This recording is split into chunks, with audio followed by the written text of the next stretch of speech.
Hello,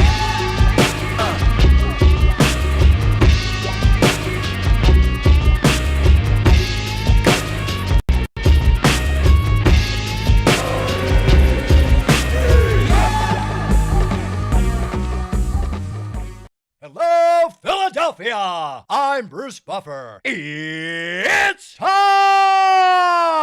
for the Anthony Gorgano Show! Live from the Xfinity Studio. Good morning. Charles Barkley says, the Spurs are the dumbest team in the history of civilization. And he ain't wrong. Oh, my. Good morning, good morning, good morning. Happy Thursday to all across the Delaware Valley. A 29-point lead they blew last night. Listen, I know the narrative, the spin is, hey, the Knicks came back from a deficit. The Spurs choked it away. They were the dumbest team ever. Why would you take threes, the amount of threes that they took early in the shot clock? I was wondering if Kyle Shanahan was coaching the Spurs. Like, what are we doing? Are you guys that stupid? Like, run your sets, go get, Cat into more foul trouble. I get they made 14 threes in the first half. If you are coaching that team, what do? You go, yeah, well, you know what? We were hot. We got a huge lead. Let's work clock. Let's now go to the basket, right? It's the same way in football. The pass game opens up what? The run game. So Andy Reid used to say it all the time. Hey, let's throw to get a lead and run to keep it. And it's the same theory. Like, when you're up that big, you were shooting threes. Now they come out on you. Now you go mid-range and it can go attack the basket. The only player that was smart enough to do that was Dylan Harper, the rookie. Other than that, what are you doing? They scored 14 points in the third quarter and 16 points in the fourth quarter. Unbelievable. After scoring 76 in the first half. I never saw anything like it. The Spurs have blown all of their three losses. They blew at the end of games. It's unfathomable. I mean, listen, I know that coach has done a very good job, right? Like, he has. But the way they have finished games, I would be in the market. I'm like, you ain't getting past this. You're ill-equipped to get through leads. Like, you can't blow. They're gonna blow the finals. It's unreal. They had that building. It was the greatest. And listen, like, the celebrity culture we live in is absolutely nauseating. I mean, it's what it is. And we all get enamored by it. But the incessant celebrity row all the time is just so I was loving the long face on horse face Jerry Seinfeld, right? Like, I was loving it. Oh, Spike Lee with the empty eyes through his Knicks framed glasses. I was loving their misery. I'm loving it. And then to the end, they get the last laugh. Celebrity row. Gets the last laugh. Oh, that was horrible. Now, I'm happy for Devon. That's it, right? Because of McHale. And I love Brunson. I do love Brunson. Brunson's the greatest, man. He is just the greatest. That kid is unbelievable. I've never seen anything like it. I mean, all game long, he's not giving up anything. All game long, he's getting shots up. He's like, what a player. What a basketball player. What a stud. It's unbelievable. He's became the best player in the league. I mean, listen, there's guys that can shoot it a little better. There's guys that are faster. That dude is the best player in the league. All right? Like, that dude's if you want one guy on a team to win, Jalen Brunson's my first pick. He is. There's all the supremely talented guys in this league. He's the one who's got more balls than anybody in this whole league. He's fabulous. But that said, I don't know how the Spurs lost. I just don't know how they lost.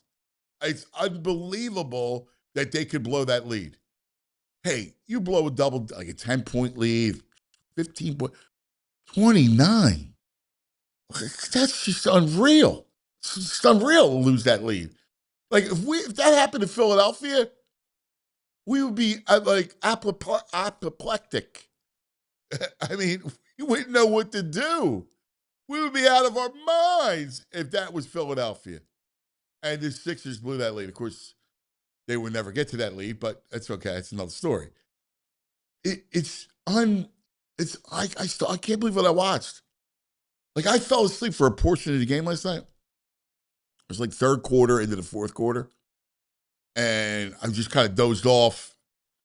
And you know what? I found I had these beers and they were high percent. So I'm like, you know what? I'm like, bleep it. So I drank 3 of them in like 40 minutes. And the next thing you know, I was out. And I wake up. Moscow was like, dude, you gotta get up. The Knicks are making this a game. I'm like, wow, they are. It's only like 10. I'm like, wow, all right.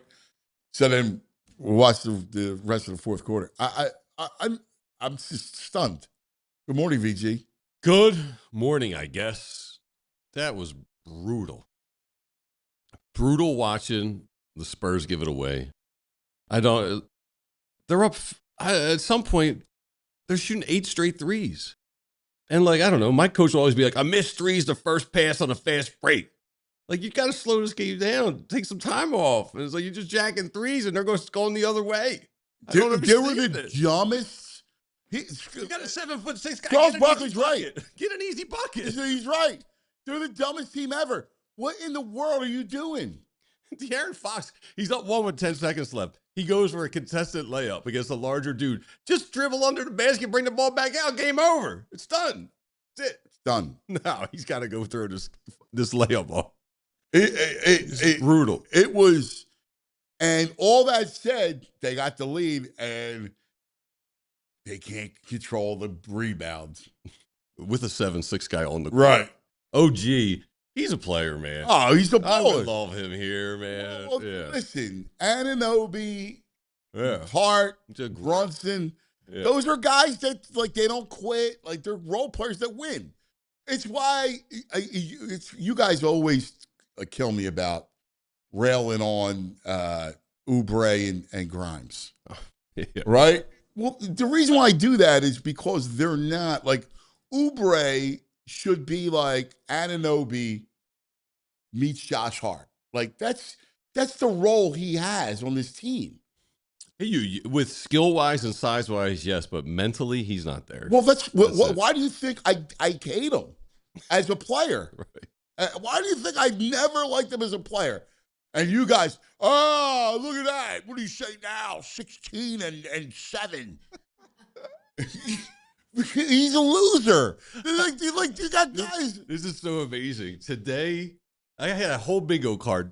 Kelly Oubre getting shrapnel today was not on my card. I did not expect after last night this all to come back to Kelly Oubre. Well, no, but you bring up Anunoby, and I think I agree. I love OG, and he's a winning role player. He is. And when I think of winning role players, I don't think of the Sixers winning role players.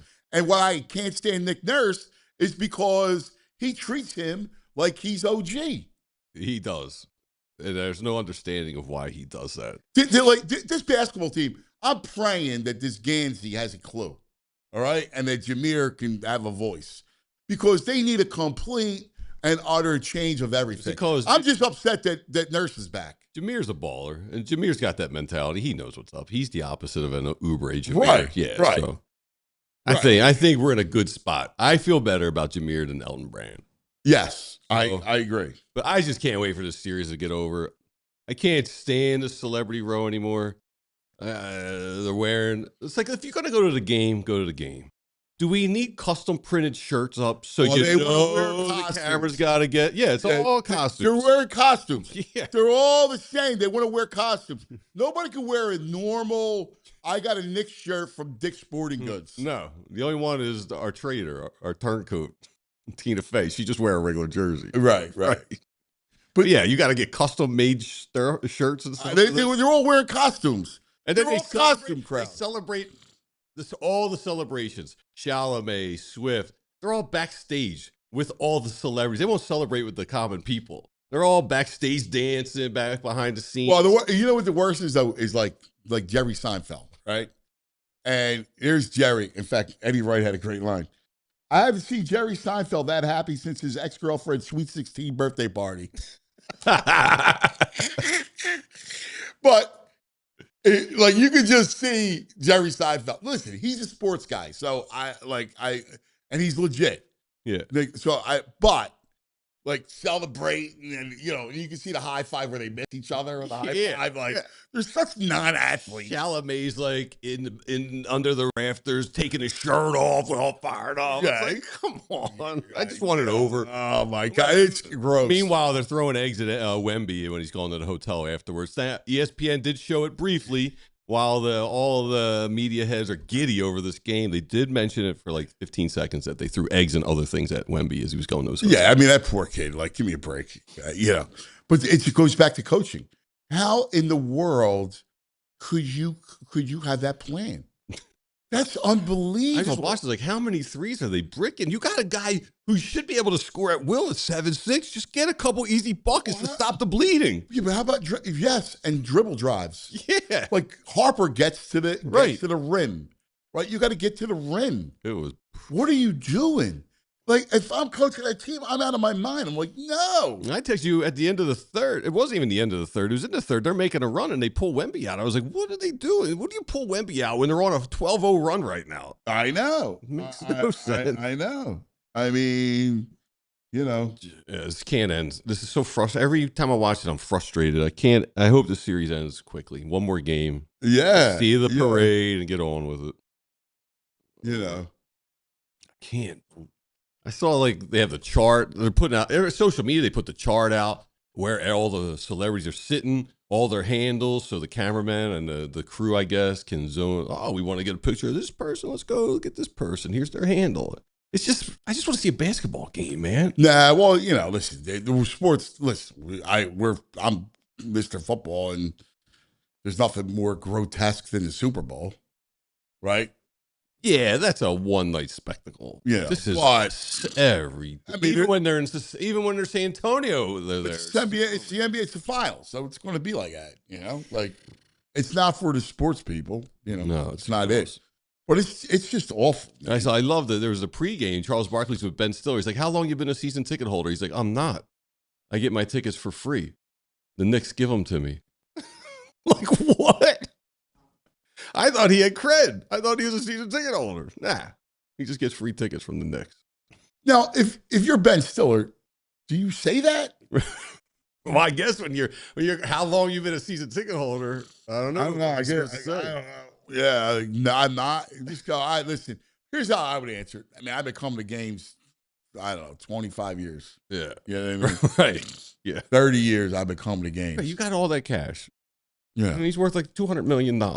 Yeah. Buy a ticket.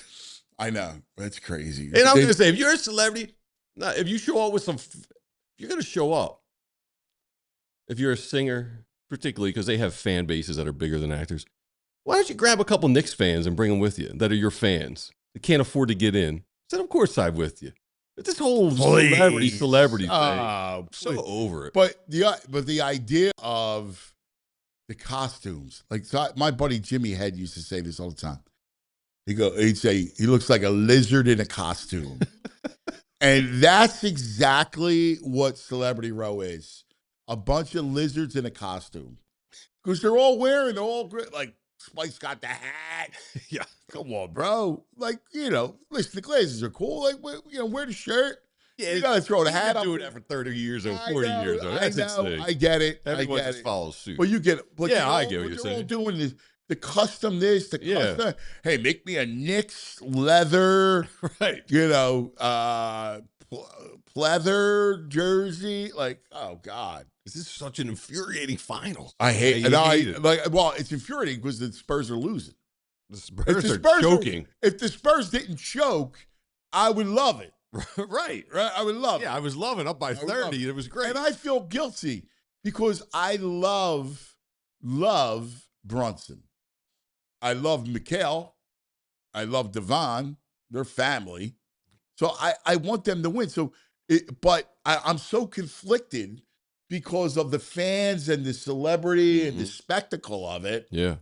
That it makes me go crazy. It makes me hate them. I feel you. But I love the players. Dude, Brunson is just, He's the greatest. He doesn't even make sense because you don't know. You look at him and he's not the most athletic. He's just so shifty and smart, and how he gets his shots off, it's unbelievable. Oh, he's tough. Yeah. Like, those kids are tough, man. Like, that dude's a tough dude. Jay Wright's there. Jay should be here. Half those kids should be here. I know. I miss they showed Jay. Yeah, at the end, he was hugging his boys. Yeah, that's beautiful. Yeah. Yeah, man. It's something special, man. It really is. It's a beautiful thing. Well, they had to wait, 50 years? So we're close. 83, right? Yeah, good. Got another decade, maybe it'll be us. Yeah, another decade is right. I mean, it's nuts. It's nuts. I don't know. All right, we got our man. It's the editor day. So we love the editor. Let's do us a favor. We'll take care of some business and come back with the headlines. Love. You want to talk about the anti-glitz guy? Yeah. Is the great Pat McClune. Absolutely. All substance. Mm-hmm. He's coming up next. First, a word from our friends. Let's talk about the Bet Park Sportsbook online casino app. World Cup starts today, 3 o'clock. Mexico, South Africa. And the Bet Parks app has you covered. Today, 1 o'clock. Parks Casino kicks off the Bet Parks Summer Soccer Fest with the first in a series of watch parties with drink specials. Get to the Bet Park Sportsbook at Parks Casino today to win soccer jerseys. Great swag. Catch every match live in the Bet Park state-of-the-art Sportsbook. Watch all the action on the incredible 156-foot high-definition video wall for the ultimate viewing experience at Parks Casino. Join the fun for featured matches, for a chance to play games, win prizes, and giveaways. Check out the World Soccer Hub on the Bet Parks app for daily odds boost, player and team props, and more. Oh, man, parkscasino.com, betparks.com for all the details. Got to be 21, PA, New Jersey, Michigan, Maryland. Gambling problem, call 1-800-GAMBLER. Now let's talk about Xfinity and the Xfinity 5-year price guarantee. What if I can tell you can have reliable, intelligent Wi-Fi if you can keep it the same price for 5 years? That's the Xfinity 5-year price guarantee. Imagine Wi-Fi that makes everything in your home work together, that finds and fixes problems before you even notice them. Super intelligent Wi-Fi with a sixth sense lets you stream the game even when the whole family's online. All your devices working in great, perfect harmony. 5 whole years. No annual contracts. No hidden fees. Xfinity's best equipment included. Take it from me, a lot changes in 5 years. Championships are won, records are broken, dreams grow bigger. Your Wi-Fi should stay reliable. The price should stay put. Lock in your price. Unlock the possibilities with Xfinity. Learn more at Xfinity.com. Xfinity, imagine that. Select plans only. Restrictions apply. Watch, someone's compiled over 90 seconds of De'Aaron Fox mistakes, turnovers, bricks. Dude. Someone in the chat said it looks like he was in Blue Chips, like shaving some That's points. Tony. Tony, see that? There it is again, Coach. Coach, there he is again. Look at that pass. What's he trying to go with that pass? No, not Tony. Tony would never do that. No, Coach, look at that, Coach. Look at this. Look at the Aaron. He's throwing this game there. You know, Spike and Jerry Seinfeld. Jerry probably paid him $500 million. Right? He's got all that Seinfeld money. He probably paid him a slew of money. Say, you know what? I'll give you 1% royalty on Seinfeld reruns. I'm in. Yeah. Show this game, Tony. Remember the scene that Tony goes, Nick Nolte goes, Coach Pete Bell goes into the dorm room, and he's got the music's going on again. There's a party. He grabs Tony, and he grabs him, and he shoves him against the wall. He goes, "What did you do?" "I didn't do nothing, Coach. It was just a spread, Coach. Just for the gamblers, Coach. We won the game, Coach." I love these reenactments. I love that movie. The irony is, I'm working. If there's a God that can smile on me and I can get this college football show, I'm working with the guy who wrote that. That's amazing, right? It's like I'm such a huge geek out fan of his. Yeah. And I don't want to be fanboy while we work. He has to look at me like I'm a peer, not a fanboy. But I know every line of his movies. It's amazing. Let's go. We have the editor? Awesome. Let's get to our man, the editor. Extra, extra, read all about it. This just in, ladies and gentlemen, and all the ships at sea. It's time for headlines from the editor's desk with Pat McClune. There he is, all substance. Boys, how are you? Let me tell you something. Last week, we had Christopher Sanchez. It's always something you've never seen before. And, the World Cup's coming to Philly. That's going to be something that we've never seen. You'd think guys like the three of us have seen it all. Far from it. And last night was another good example of it on the basketball court. Unbelievable. I mean, Charles said it the best. The dumbest basketball team in the history of civilization. Anthony, I'm sure, like you said, Mitch Johnson, in that Spurs organization, he got to be there for a good reason and all. But at that point in the third quarter, you could have gone in the stands if, of course, those stands were anywhere near normal and grabbed at least 10 Catholic League coaches and brought them down and had them huddle for 30 seconds with the assistants who would tell them what the offense was.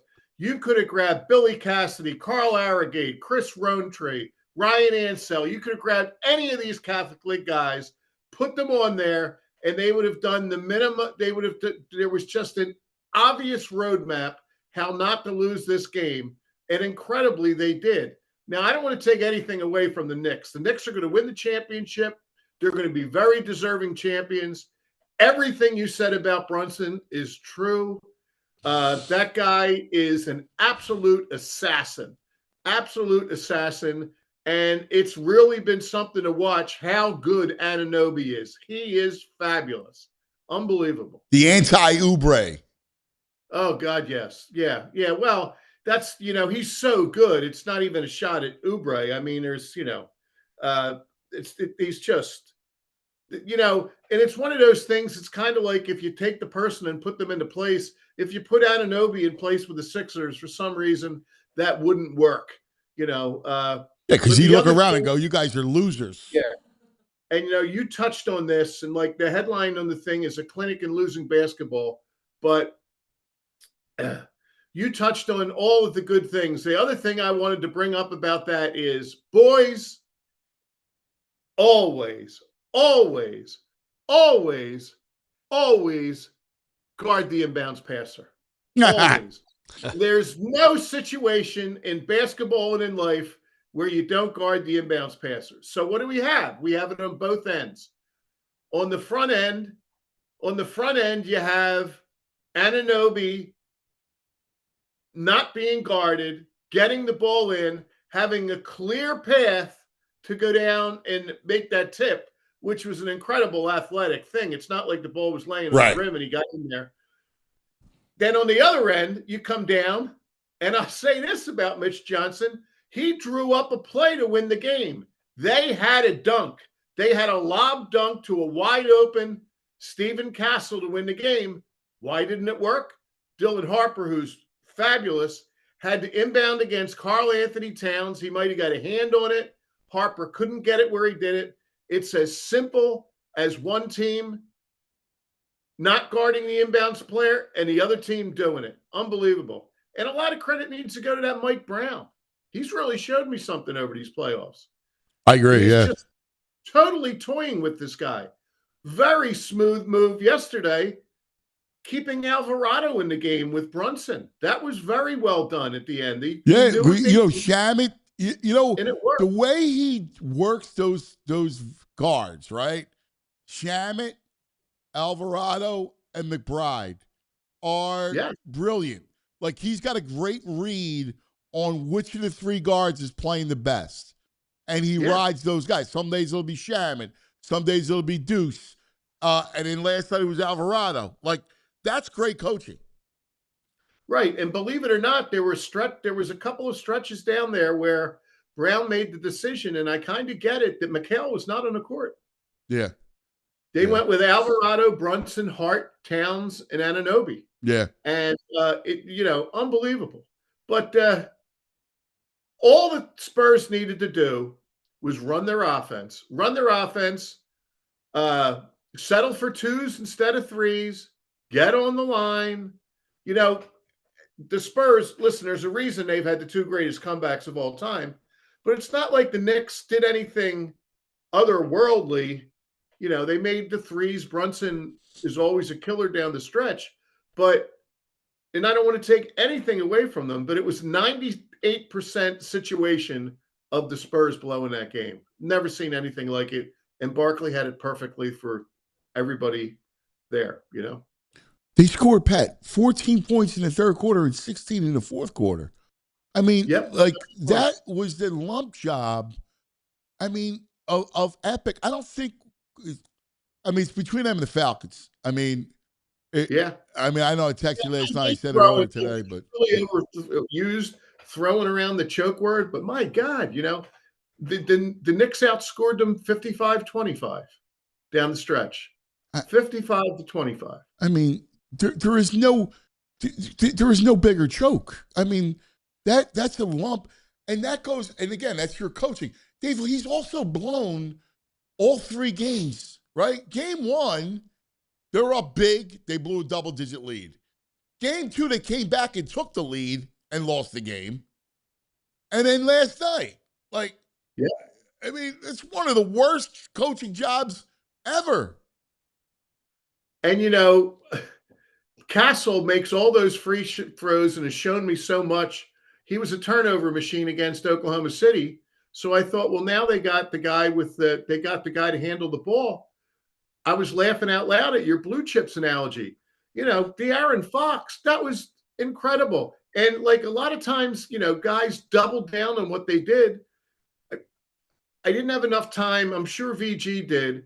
That when that kind of play went south and the ball kind of rolled over to Fox, there was probably 10 seconds left in the clock, VG, 12? Yeah, about 12. When he put the shot up, there was 10 seconds left. Yeah, my God, there's it was the equivalent of, in a game where you could still get a touchdown and a 2 to beat you.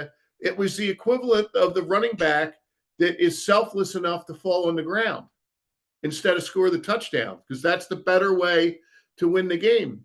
The better way to win the game was to dribble the clock out. Now, they were going to foul him at some point. He was going to have to make the foul shots. But when he went in for that layup and he realized he had people, he needed to do one of those Brunson loops and just loop his way out of there. Yeah. And then earlier, he leaves his feet and he throws a pass at half court to nobody in particular.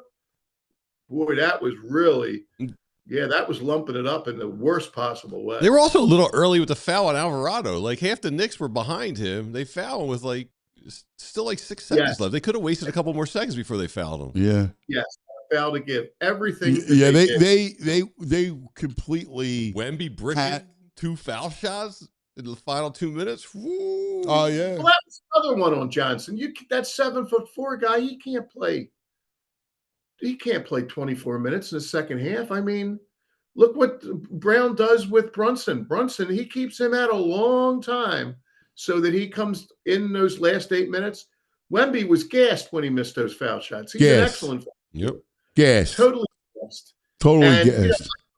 What we were going to talk about was an even series, and the notion that Wemby's one dumb play away from a suspension. Yeah. I mean, the rule is that if you get to 4 flagrants, and the rules on that are really fast and loose. If he has another, I don't know how the league could deal with that, but I mean, it doesn't really matter now. I don't think I would put it at 0.0006 that the Spurs could win this series. The Knicks are going to be the champions, and they certainly deserve it.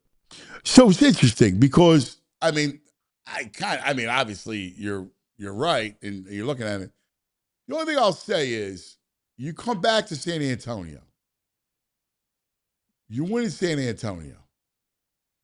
They have shown that they're the better team. Like, they are as good, if not the better team. Now, I'm not trying to look at it like the Cleveland coach, right? Who was the analytics? Oh, they're winning analytics. So, but my point, if I'm coaching that team, I'm going, I forget everything that just happened in the series. Here's what we know, all right, is that we can beat them for huge stretches at a time. Like, I would just want to win one game. I want to come home and in front of our home crowd and win this game. And then once you win, I'm sorry, go ahead. Yeah, they certainly can do that. And I'm sorry for cutting in too. No, but you get my point. It's not going to happen. And the other thing is that even at 29 points, we know enough. I was sending around text or whatever. I'd never count this next team out. Just don't count them out. But I thought you wouldn't count them out because Brunson would start getting fouled, taking 32-footers, and get 4 4-point plays in a row. I put nothing past that guy. But that's not what happened. They played good, solid basketball down the stretch, and the Spurs did everything at every minute of the last 18 minutes of that game to throw it away. It's unbelievable. Unbelievable. Yeah, so I got no hope the Spurs can do anything. Your point is right on the money. That's the absolute mindset. But I just have no belief that. No, you're right. I was just presenting I'm still, you know what it is? I'm still in disbelief because I think the Spurs are the better team. Well, yeah. I mean, it's the intangibles. They're not, though. Correct. That. Yeah. I mean, obviously they've blown 3 games at the end. Yeah. So obviously they're not. The Knicks have stones. The Knicks have composure. The Knicks have smarts. So the Knicks have all that. All the immeasurables. But my only point is that I think the Spurs are more talented. Well, how many, you could that starts all the way down with CYO, Yeah. I always said even when you're little, you're watching CYO, you're watching a layup line and guys are flying up over the rim and you would think to yourself, if their coach knows what he's doing, we're done. But maybe the coach doesn't know what he's doing. And that's exactly what's going on here is Brown knows what he's doing. Yes. These guys just don't know how to bring it through. And they're not going to acquire that ability in the next 72 hours. No, and you're right. And I'm not sure. I'm just kind of looking at this thing going, how would I go about it? Like, I like to think like that. Like, is there a path to coming back in the series? Like, is there a pathway to understanding? Because they're young, right? Like, the other aspect is the coach is inexperienced, and they're a young squad. But it's funny, the best player in the second half was Harper. Harper's the best player in the game for them yesterday. Yeah, I mean, Brunson and Anunoby were the best 2 players, but Harper's... No, I'm talking for the Spurs. Yeah, right. Harper's really, really something. And I'm talking Brunson and Anunoby. I'm just talking about for the Spurs themselves. I mean, you could have won the game by just putting the ball in Harper's hands, all that, and just tell him go. Yeah. Get a few blocks, but you're going to go to the line. You're going to make a few. There was a million ways to do it. You're absolutely right in theory, Anthony. In application, the Knicks are winners, and the Spurs are not ready yet. Yeah. Not ready yet. Yeah. All right. Headline. Got a lot going on, Anthony. Got a lot going on here. Let's do it, baby. Give me a rest. Okay. What remains are Eagles, Phillies, World Cup, and the dark side. Oh, let's go Phillies. Okay. The Phillies, our headline is playing Donnie Baseball. This squad now, they're 20. Time flies, fellas. They've played 40 games under Mattingly. Wow. They are 28-12 under Mattingly. 28-12 is 700 baseball. That extrapolates to a 113 win season. That's what they've done under Donnie Baseball. And they've now got to the point that if you just, if they played at what they're doing now, they're on pace to win at least 88. And 88 is going to get you in. As we know, what's changed between this week and last week is if the season ended today, your Philadelphia Phillies are in the playoffs. And I had an earlier headline that was like nothing wrong with a walk in the wild side, but the way they won the game last night, it was just terrific. In order to get to 88, they only need to go 51-43, Anthony. Very, very doable. Very doable. Yeah. With Wheeler and Sanchez, you got it. Very doable. And I saw a stat yesterday that said that their number since Wheeler came back with Wheeler, Sanchez, and Luzardo is insane. It's like 18-1 or something like that. It's 21-5 in starts that Sanchez, Wheeler, and Lizard. Right on the pulse. Corey Seidman put that out. Yes. Corey did. Yep. 21-5. Pretty darn good. That's incredible. Yeah. That's incredible. And look, a couple of Stotts had some clutch hits lately. Got to get the catcher over to Mendoza line now. Yeah, I mean, Garcia's hit a couple home runs. If you still get that bat, you still got to get the bat, but you get a bat, let's go. Yeah. Was there any post game? I didn't see it because I was wrapped up in the basketball about any early line on Garcia. That didn't look good. That looked like he could have torn something. I was all basketball. Yeah, I haven't heard any update on Garcia. I was all basketball with you. That Popeye muscle of his, it looked like he kind of he uncorked a heck of a throw, and it looked like he could have done something there. But and like we talked before about Garcia coming in off the off day, and what that's done, he seems like you root for the guy. He's trying to put in the time. He plays a great defense. The rest of the team seems to really like him, but you can't be hovering around 200. And JT, I think, dropped under last night. And like you said, Anthony, you can carry that. You can carry that because of the way he handles the staff. You just can't carry several guys like that. But now it's been a couple of weeks with, Stott's really, Stott almost won in the game the other night. You can't. I'm not knocking Duran. He's been fabulous. It's just one of those nights. Otherwise, they would have won, at least 6 in a row. So and there's Bohm. a lot going on. I'm looking at Bohm since his reset. He had the 2 days off, 29 games. He's got 32 hits, 6 doubles, 7 home runs. He's batting .302. It's .907 OPS. Yeah, guess what? That's great. It's a good stretch at 30 games. It's an excellent stretch. Yeah, no, it's excellent. So there's a lot to salve the wounds. There's a lot of good things going on in Philly and Philadelphia sports that will help us licking our wounds over the way that basketball game went last night. Yes. I had one thing off the game as a baseball fan. I was sad to watch one guy. Did you watch the game last night before the basketball, right? Scherzer. Yeah, I watched it. Oh, yeah. Dude, who? Scherzer. Why? As a baseball fan, I mean, he's got nothing. So true. Yep. Yeah. And obviously I was happy, Harper and Schwarber, but watching Scherzer just as a fan, I go, wow, man, he's done. Got nothing. Being the good sportsman you are, that's a great thing. You got to be.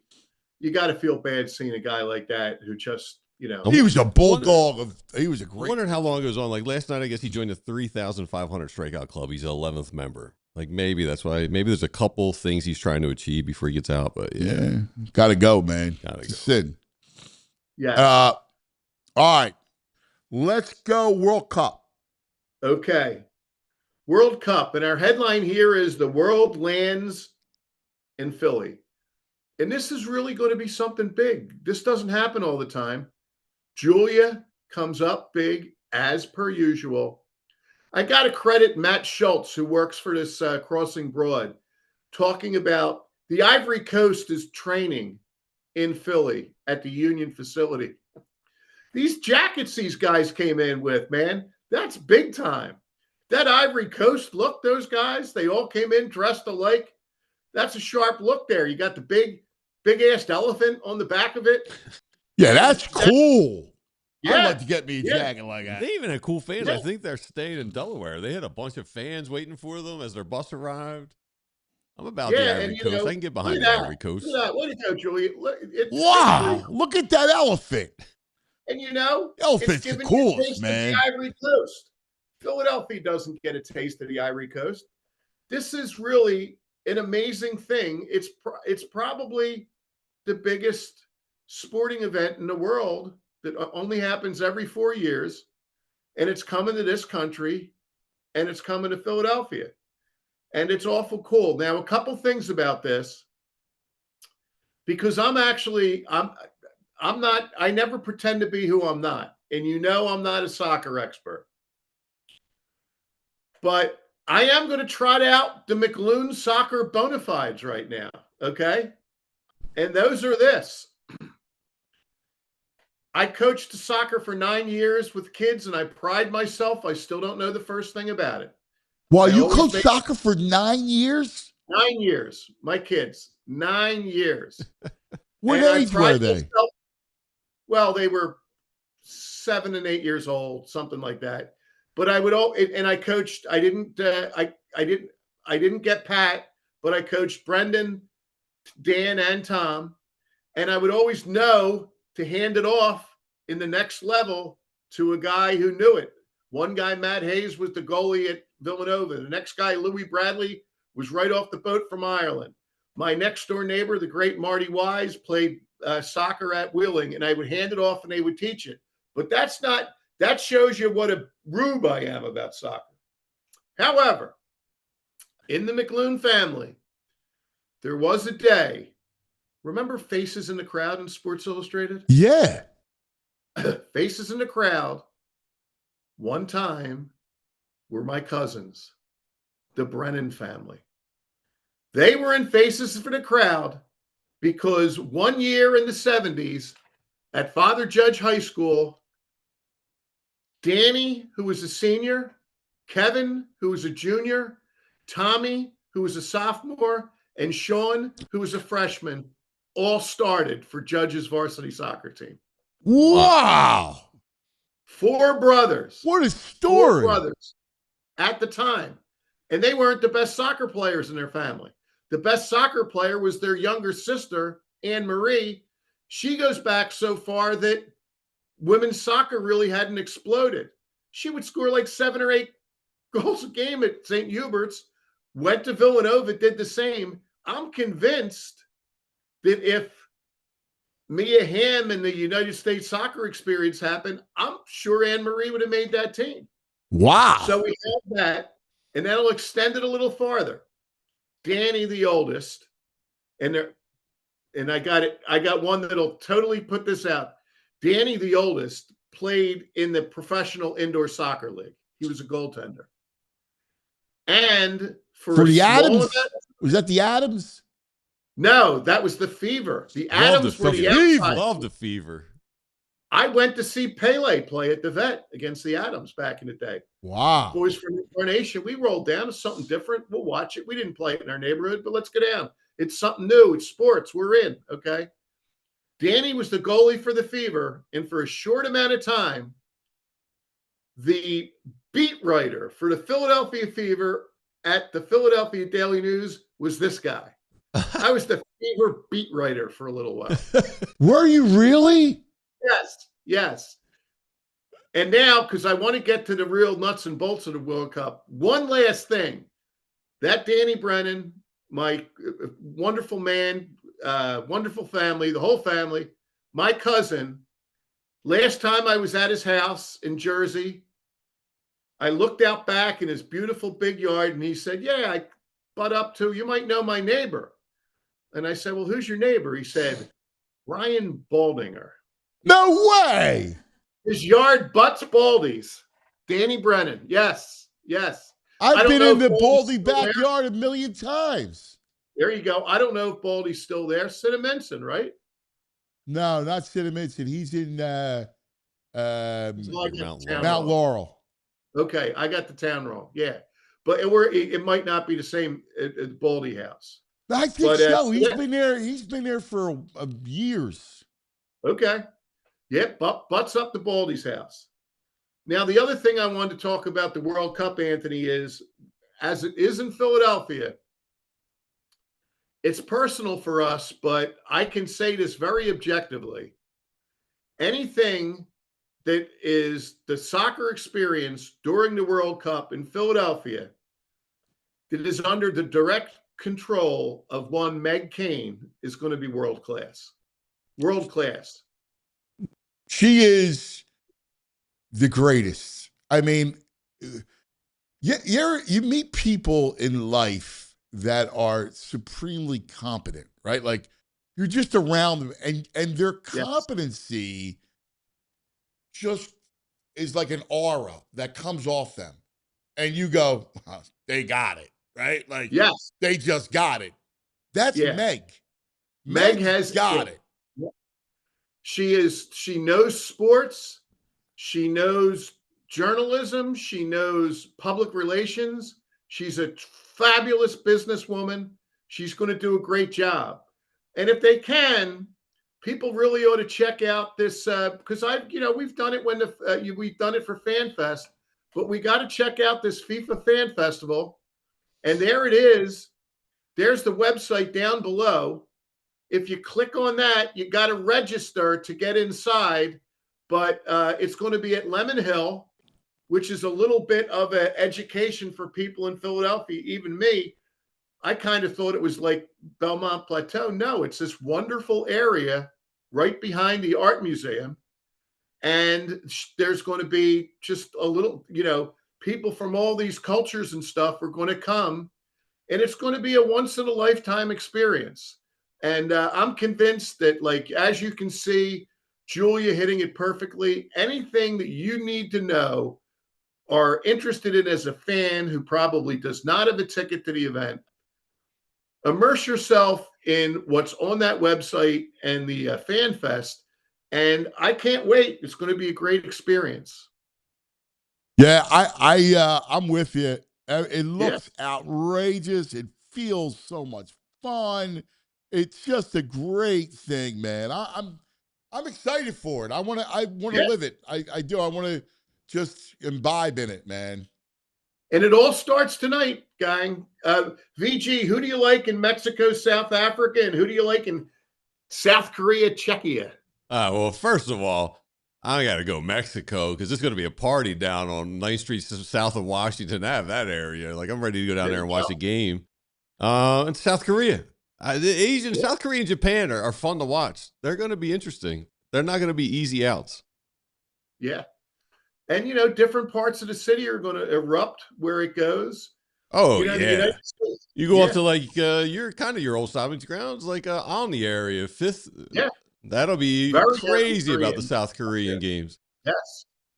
Yeah. Very, very. I'm the Mexico. Parts of South Philly are going to be crazy. Insane. Like, we got our friend Oscar. Yeah.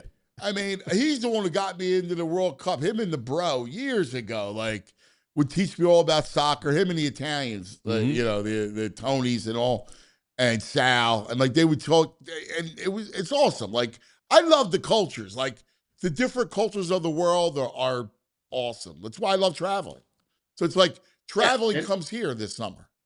Yes. And hopefully they descend in big numbers. One thing I would say, just generally, and I'm not wishing anything against it, is every time that there's talk, no matter what it is, about the economic impact in a city, they always overestimate it.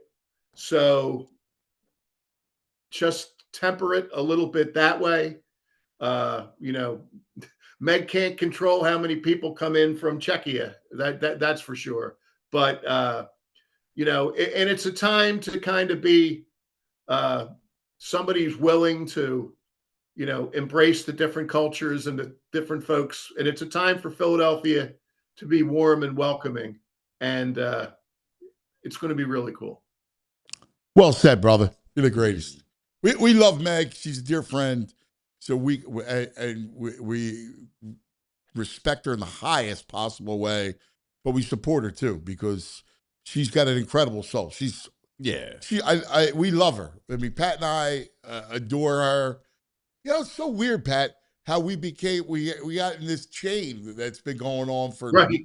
Yes. about a year, you know, with Meg. Yeah. She's the best. Just love her. Yep. And listen, we feel like we know our stuff a little bit on sports, but we know damn well now that Meg is certainly our equal in holding with that knowledge. Just a feel for the game. Meg, you know, like I say, everything in life, whether it's sports or politics or business or your family, everything in life comes down to having a feel for the game. Yeah. And she's a feel for the game. And that's to me, that's the highest compliment. Totally. All right, do me a favor, sit tight for a minute. We got to take care of some business. We'll come back with the last two headlines. First, a word from our friends. This summer, declare your independence from hot, miserable sleep with Ashley Stars and Stripes mattress sale. Stay cool all night with cooling mattresses starting at just $6.99. Plus, for a limited time, save up to $1,000 on select mattresses and pay 0% interest for 60 months. That's 5 full years interest-free on better sleep. So stop sweating through summer nights and sleep cooler, longer, and more comfortably. Freedom from hot sleep starts today at Ashley Stars and Stripes mattress sale. Shop for more deals in-store or at ashley.com. Elkin Chevrolet, run by 3 brothers, real brothers, local guys, great guys. And right now, they're lining up deals that are very hard to beat. They got a huge inventory of Chevy trucks and SUVs. Everything people actually want to drive. Equinoxes, Trailblazers, Tahoe Suburban, Silverados. And the prices, well, they're going to move fast. If you've been thinking about it, now's the time. Whether it's getting to a game, getting to work, or just getting out of town for a bit to maybe watch the Sixers or Flyers play, you'll drive off in the perfect ride at the perfect price. And here's the thing. This isn't just a one-and-done kind of place. These are the guys you go back to again and again because they treat you right. No runaround, no games, no haggling, no hassles, just real people, real deals. Elkin Chevrolet, real brothers, real deals, and a whole lot of honking good service going on. Super easy to get to. Route 73 South in Marlton. Elkin Chevrolet.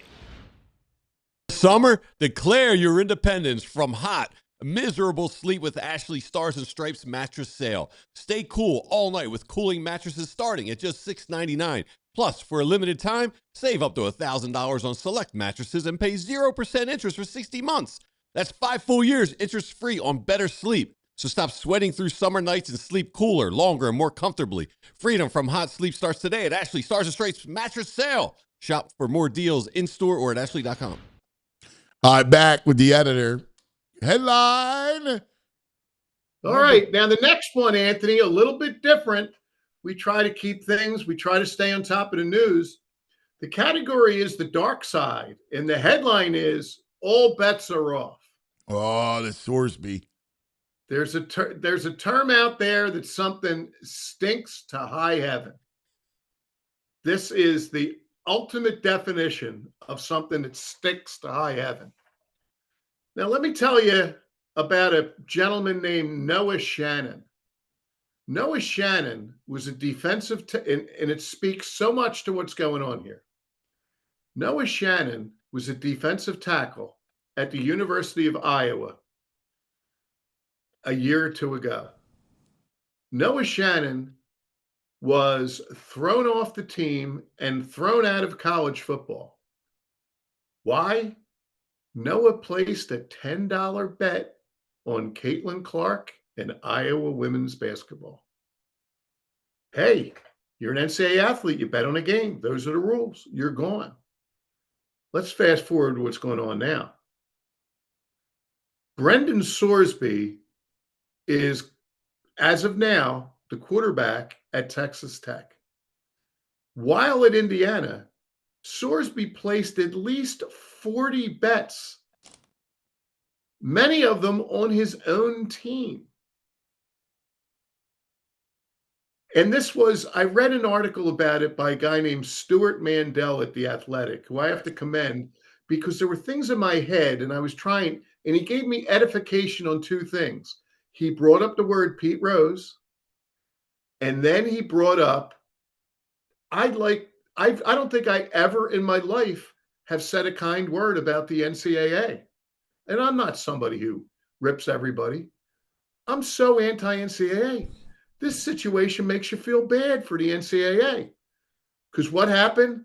Sorsby bets, the NCAA says he's out. He's ineligible. And now they go to court, Texas Tech, and in Lubbock, Texas, home of Texas Tech, and I didn't get this verified, but I believe in an all-judge panel of Texas Tech alum. Yeah, They so I know a lot They about the out. story. I know a lot about the story. So the Texas Tech, the money, the oil tycoon behind Texas Tech, got Sorsby, the best lawyer. He has beaten the NCAA. He is an incredible attorney. He hired him to take the case, petitioned it to go to Texas, and he got the friendly judge. In the same way that the quarterback for Trinidad Chambliss from Ole Miss, now obviously apples to oranges, it's not nefarious. You know, he's just trying to get his sixth year, but they ran it over, they petitioned to a Mississippi judge. So that's why he won the ruling NCAA. The problem is I don't feel sorry for the NCAA. They made this bed, all right, by not wanting to pay the players, not having rules, and so they lost all their power. They lost until they let college football run amok, college sports run amok, and until you now have a professional system, they don't know how to run a business. You need a CBA, you need a whole big thing, and the gambling piece, I hear you, and I don't disagree, except you sold your soul to sports betting. Every 5 seconds, there is an ad. And listen, we all subsist off of it, right? Like media subsists. So we have a bet parks. We talk about it all the time. But in every 5 seconds during the game, we have created young kids that parlays and everything else have been desensitized. And we're creating a nation, and it's not just sports, it's casinos and it's everything else.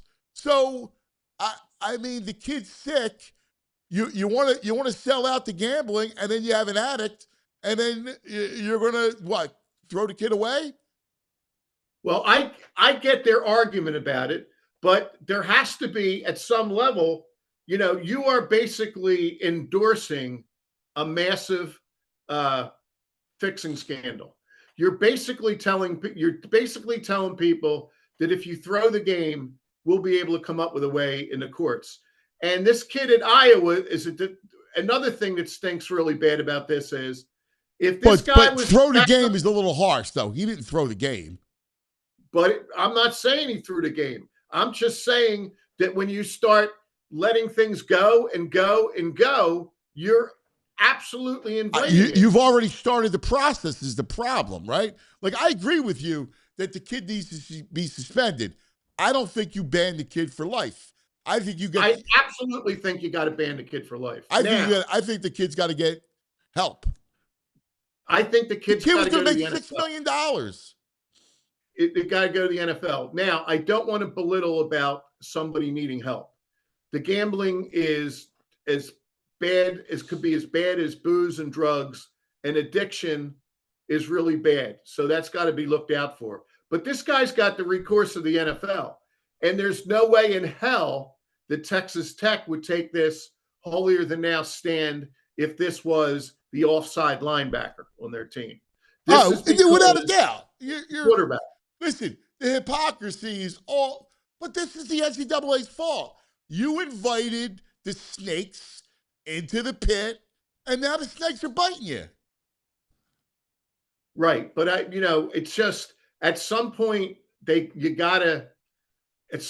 has to, it can't be a lawless land just because at the end of the game everybody gets the only way it's going to work is if you have a CBA, because now you need players to unionize. You can't 1099 kids. It's the only way it'll work. You've already cut the knees out of the NCAA, because again, you could go to court and overturn all this stuff because there's no CBA. Yeah, and I've never seen what's going on here too. There are conferences and teams that don't want to play them, lining up not to play them. Yeah, but they're going to get sued, and ultimately, that's why you know what's going to happen is the billionaires are going to come in and then take over each of the programs and run it as a business.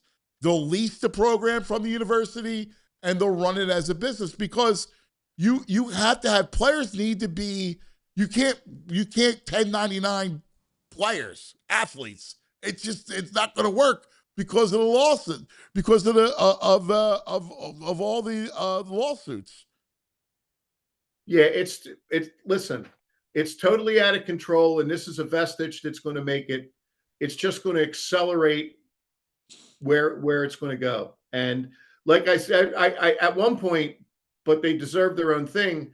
When I was thinking about the notion of the dark side of football, it's just, and I don't want to come off like a 67-year-old man, but it's just not sports anymore when you start doing that and you start having a seat at the Knicks game where you're all the way behind the basket, all the way at the top, and it's $10,000. Now I'm all for capitalism. I get economics. I have a son with a major in economics. I know that's the way it works or whatever, but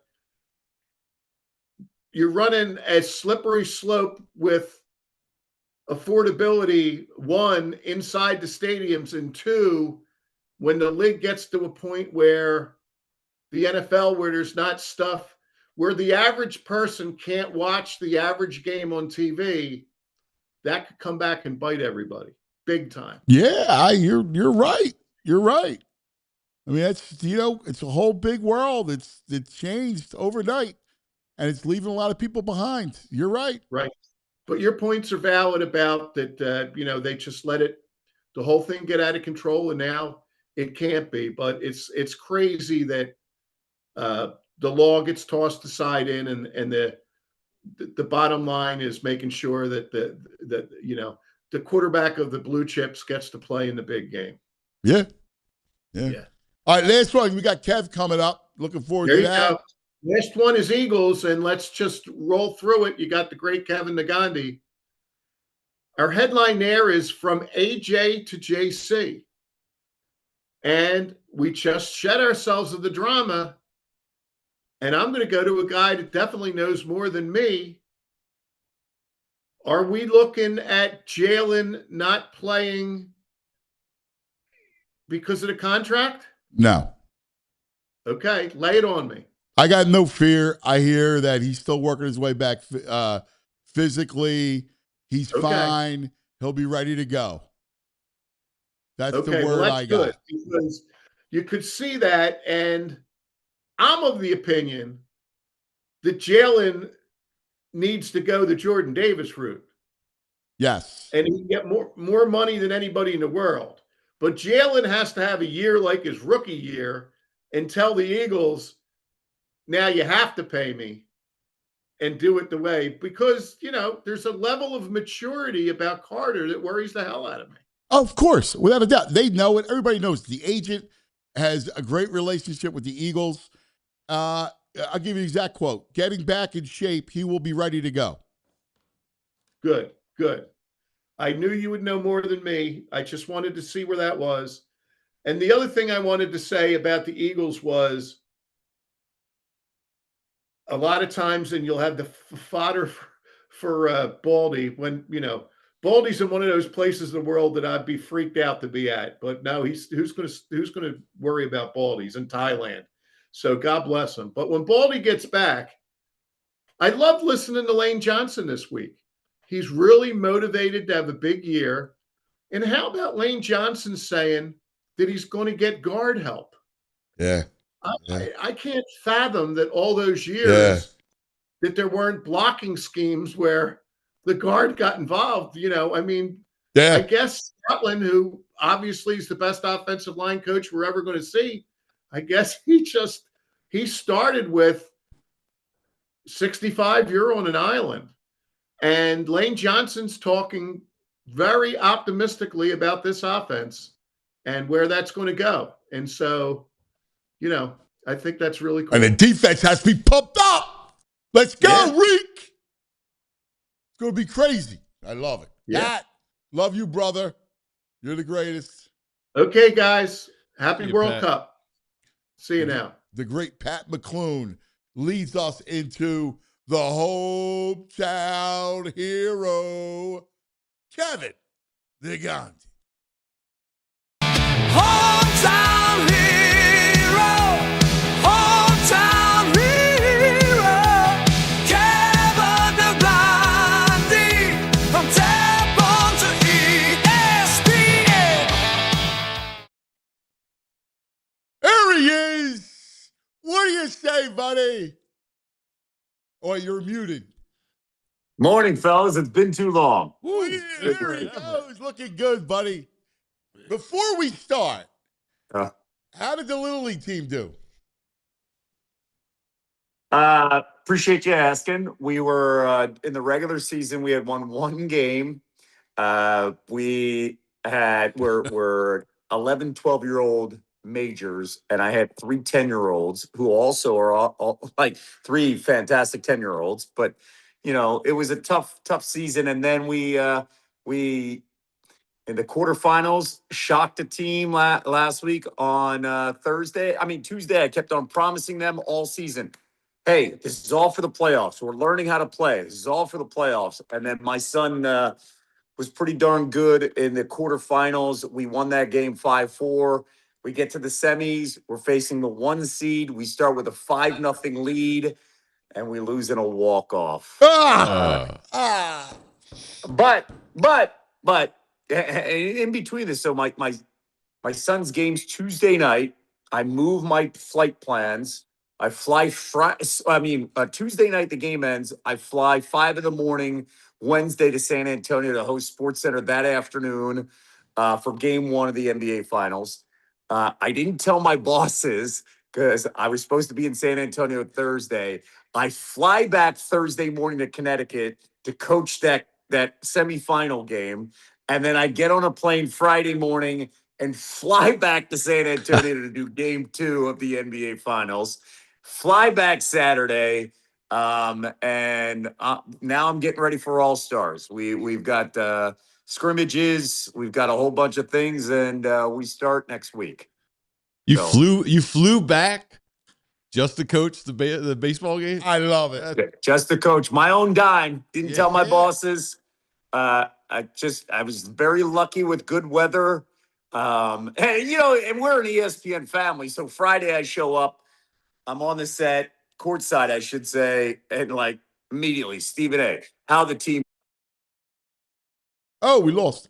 do. So that's nice. great. That's awesome. This is what we do, So it was great. Now All-Stars, and my bosses have been very cool because I've told them these are the days I'm blocking out. I cannot miss these games in pool play, and then we'll see how it plays out. I know the All-Stars well, buddy. So, I know those games well, man. I appreciate. I think you're right on. Hey, how's your kids' arms? We have had a rash of arm trouble. In fact, there's a growth plate in your elbow and your shoulder. Yeah. And numerous kids have growth plate swelling, all kinds of stuff. Like it's issues everywhere. Thankfully, I haven't experienced that yet, but I know what you mean because I went through that in basketball with multiple kids on my son's basketball team, where it was growth plate issues with the knee, with the shin, with the ankle, with the feet. It wasn't good. So thankfully, we haven't gone through any of that. You know, my 12-year-old, I've asked him. We do a lot of long toss. And when I say long toss, it's building up the arm strength, right? And if you do long toss, then when you're throwing from 46 or 50 or 60, your arm is stronger around the whole area, right? Yes. So, what I do try to do is in between, practice and games is, hey, we're going to go outside and we'll do long toss for 30 pitches, and we build up to a good long toss and a good sweat. And to me, I test them all the time. How's your arm feel? My 12-year-old. Good. He's got one of those noodle Aaron Rodgers type arms. All right. Well, now, here's what I'm going to tell you, because I'm a year ahead of you with that. Yeah. The rash didn't happen last year, the rash of arm problems. It happened this year. So what age? 13? 13. Because this is where they're starting to grow. Yeah. And the growth plate starts to swell and overuse. And it has nothing to do with pitch counts and like everybody's responsible. It's really the amount of play that you're doing. Because think about it. If he's not pitching, he's still throwing the ball, right? Like he is. So he's still throwing from third or short or the outfield or whatever. Like they're still using that arm, and they're doing it. They're starting in January, and they're going, fall ball and all-stars, and they're taking you through the summer, and you're starting up in the fall. So just be mindful, because next year is when it starts to hit. Yeah, another trick too. You're 100% right. We actually do a little skiing stuff. We throw the football. And that's another thing where it builds your arm strength as well. What I've been teaching him, and I appreciate you saying all this stuff. What I've been teaching my 12-year-old is connecting the lower body to everything. And many of these hard throwing 12-year-olds are just arm throwing. They don't have many of them. They don't have the coordination of connecting their hips and lower leg. Like, baby giraffes. Exactly. Like, they're all your feet growing your out, but meanwhile you got action. Yes. So I'll keep that in mind, especially with the 12-year-old. The 14-year-old, we've been okay with it. We haven't dealt with it yet because I was a late bloomer. I would imagine we're going to go through that. And one thing, and I'm talking about the kids you coach. Like, I mean, like thank God mine's been fine, right? Yes. Now I don't make him pitch, like so. I've kept him on bed. One of the things, and you and I and VG, when we grew up, we didn't play as much as these kids play. Like they play nonstop. Like, so it was like, no, we're going to the next sport. We're going to go to the next sport. We're going to relax this.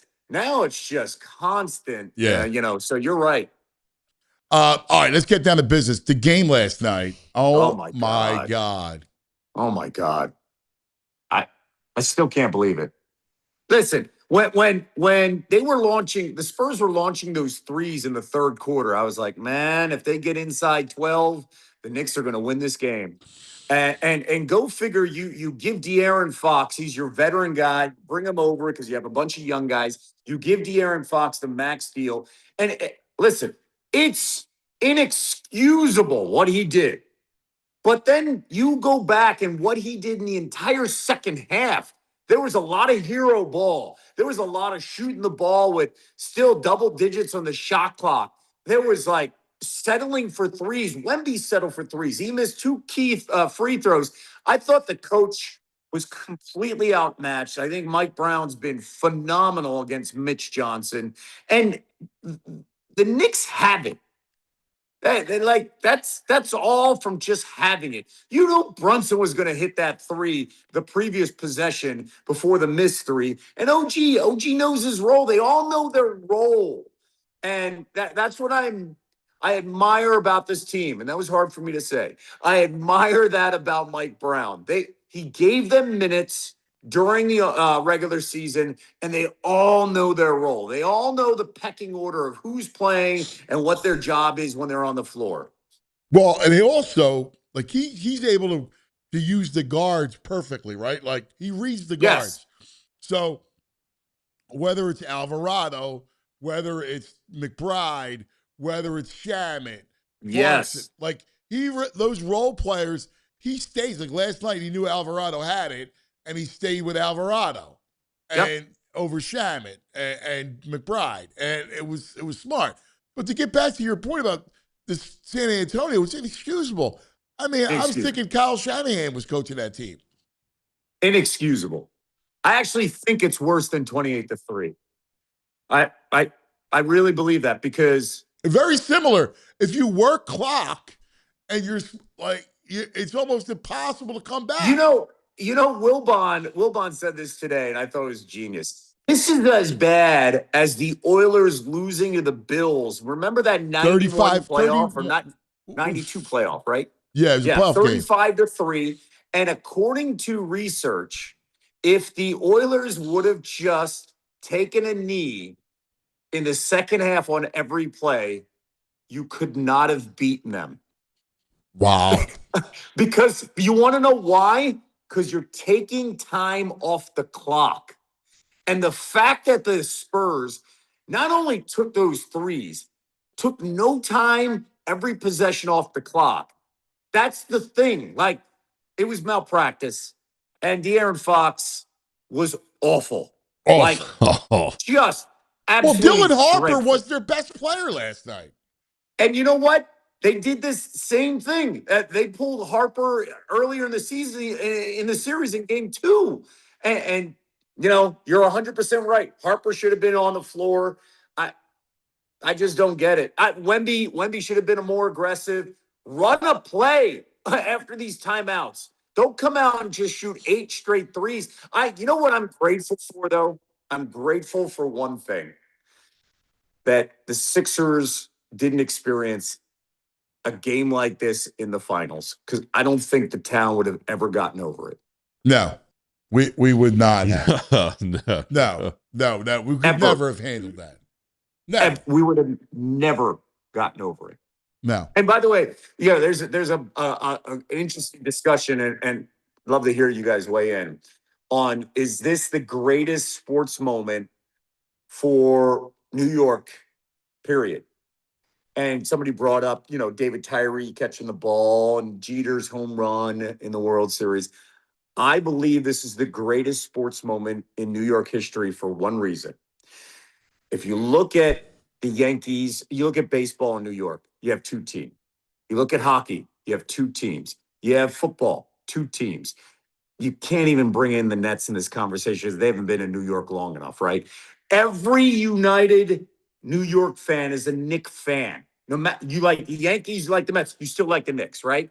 And then you do it at MSG. You're not doing it in the Super Bowl. You're doing it at MSG with that crowd. Yeah. It's the greatest victory, I think, in New York sports memory. I don't know. I mean, the only thing is the Yankees, even though they're Met fans, the Yankees are bigger than the Knicks. Fair. I mean, But I worked there for 10 years too. So to have a moment, you know better, but to have a moment like that at home where everybody in New York, everybody in New York. No, your point's well taken. I just would go to it was close, like only because the Yankees are the Yankees, right? Like, so, yeah, okay, you know. I get it, but give me, and you would know, or you know, probably historians will come in and talk about, you know, stuff in the 60s and 70s and something with Reggie or something like that. The last 50 years, I don't know if there's. I mean, the Jeter home run in the World Series, I bring that up.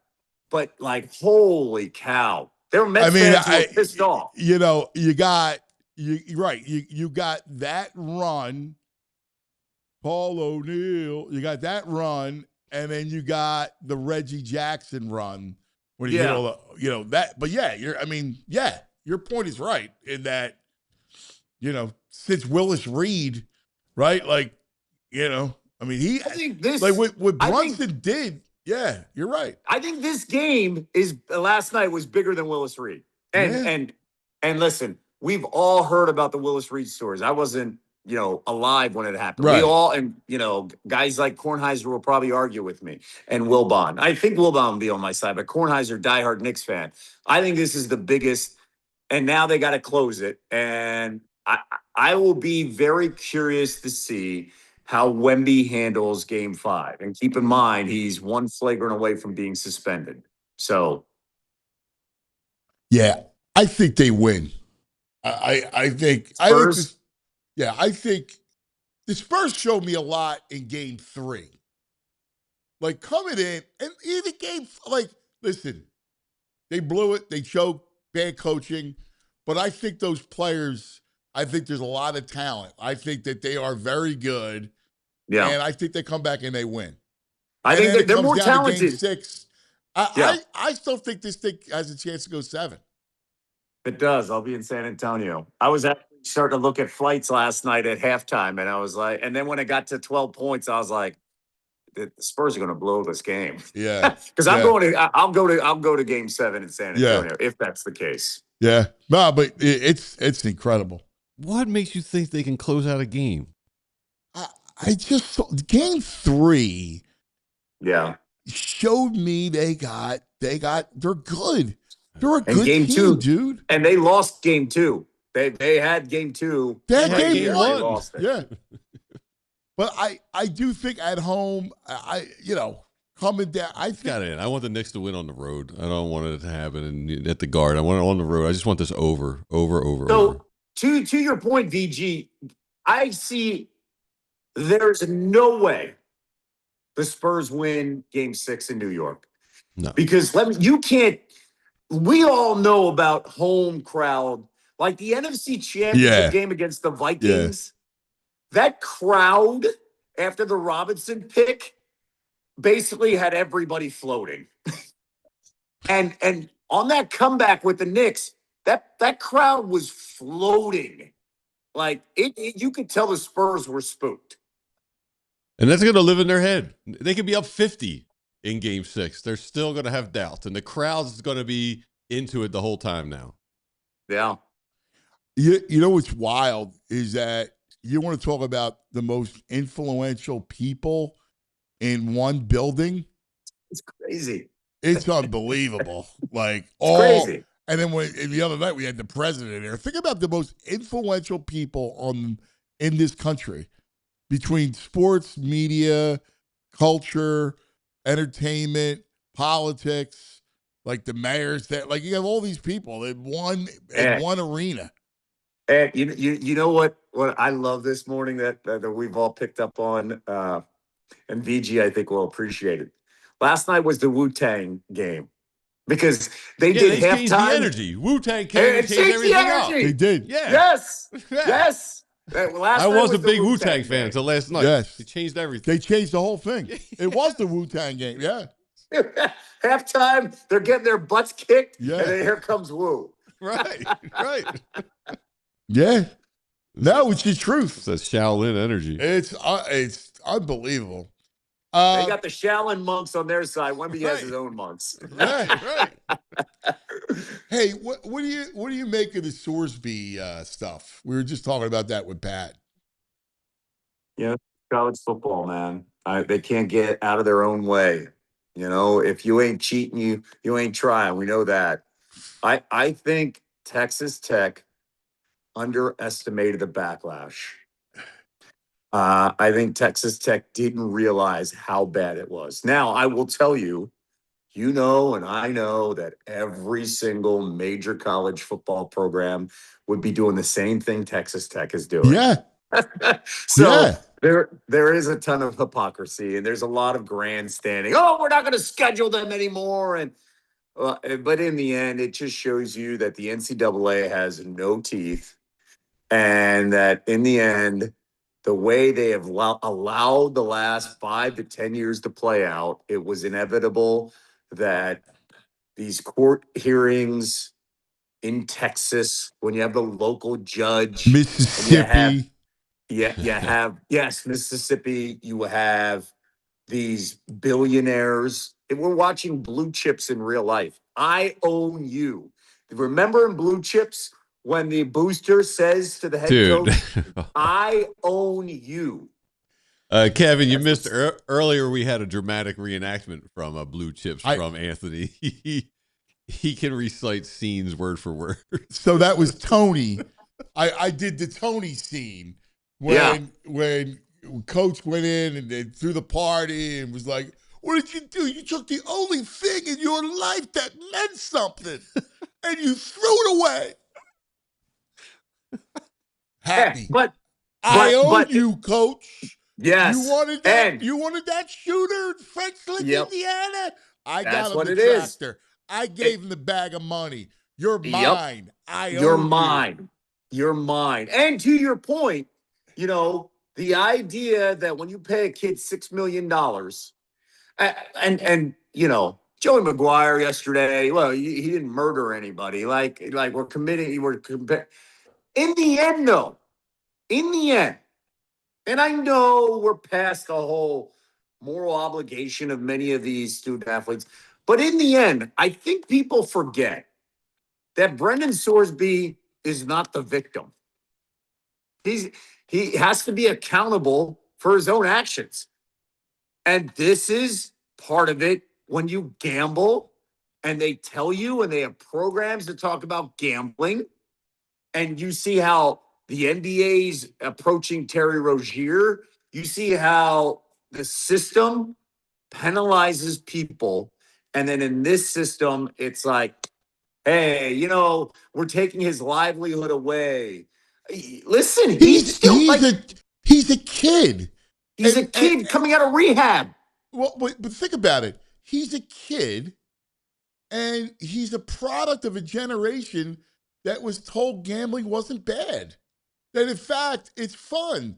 I don't know, just watch a game, and you'll see 1,000 ads tell you that betting on sports is fun. And everybody goes, well, it's on the wall. Okay. Well, in practicality in real life, when it's all around you and a kid succumbs to it and gets hooked, well, he is a victim. He's a kid who's been inundated with this stuff his whole life.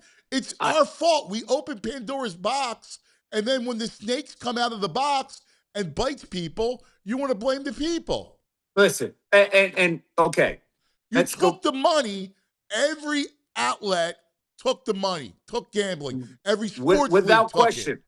Took it. But there is a fine line on betting when you're we playing understand on a team. that as adults, but tell that to a kid. Tell that to a kid. At 19, 20, and 21, and then it bleeds into your betting Turkish basketball games. Because the kid's hooked. Yeah, he's hooked. I get that he's hooked. Yeah, but the point is you think they make these apps not to hook you? Yeah, but I completely agree. But then you have to face some type of penalty. Right. And the now, penalty is you get a second. It's the 3 strike thing, just like with drugs. You get the kid, you suspend him for 4 games, whatever you want to do. He's got to enter rehab. He's got to you got to give the kid a chance to reclaim his life. But look at the 2 games he would be suspended. Abilene Christian. I get it. I mean, Oregon I'm not State. telling you on their side. Listen, you know that billionaire. You know what? Listen, he hired the best lawyer, a lawyer that always beats the NCAA. Always beats them. Yep. You know, You're right. So yeah, I mean, I'm with you. I get that, but again, until there's some CBA and players are not 1099 employees, you have no power because they'll just go to every court in America. Completely agree with that. Me and you are completely in line with it. They have to have a CBA, and that's the biggest fear. Because what the NCAA wants to do is, hey, we need help. Can you guys help? Can you come in here and help us? Can Congress help? Can we don't like, that's what's the problem. And then boom, they have no teeth in this game. It'll be interesting too, like how the SEC and the Big Ten handle this, because Yeah. you know, and I know, and then your mark of the Big 12 has heard 15 AD say no and Texas Tech saying yes. Now he's got to handle that on, do we move forward? How do we move forward? Well, you got a team that's going to make the playoff, and guess what? Potentially make the playoff. And guess what? All those Big 12 teams ain't going to say no to that money when that playoff pool is paid out. So all this stuff, like, there's a lot of grandstanding in June to say all this stuff to come out good, but if it happened to your program, a booster would be backing it and finding a way, right? They're finding a way. I feel you. Mhm. I do. It's amazing. All right. Last thing, our squads, my brother. How do you feel in the quick roll through the Philadelphia sports landscape? Birds minicamp. What did you think of Jalen yesterday? Do we have the Jalen video? I want to play the Jalen quick video from the press conference for it. Did you see this? Where they asked him about the story, The 4 verts. the 4 verts in the last play of last season. Well, he's the best. I gotta be honest with you. He makes me laugh because he's like, I'm not getting involved with this. Like, Jalen is smart, man. Jalen is a master in media, man. Yes. He He's is a smart. master. He is extremely, ahead of his time. Again, Jalen's always been an old soul. Yes. He will never take the bait. He will always be in control of every press conference. He will never be put in a compromising spot or say anything that's compromising unless he wants to Yes. put it out there. Yes. Everything is deliberate with Jalen. It is extremely smart. He's been well coached. Again, he came from Nick Saban. He understands, and then he hung around Michael Jordan. He's got a great team around him. Everything Jalen does is with sense of purpose. and to the point of not saying anything. You want to play the sound now? Or? Yeah, here we go. A few months ago, there was an ESPN story that was written specifically about you. Want to give you an opportunity to respond to some of the things that were laid bare in that story. One of them, which is that you were the person behind the last play of the season. You actually asked for that play. Is that true? And what is your response to that? Yeah, I've never really asked for an opportunity to respond to anything, so just let it live and go do my job. And what about the last play? Was that something you directed or asked for, or? No. A few months ago, there was an ESPN story. See his mouth at the end. No. I mean, it's brilliant, Kev. It is. You're right on. He gives you nothing.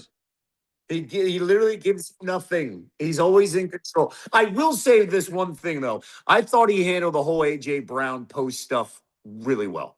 Yeah. Let's move on. Let's move on.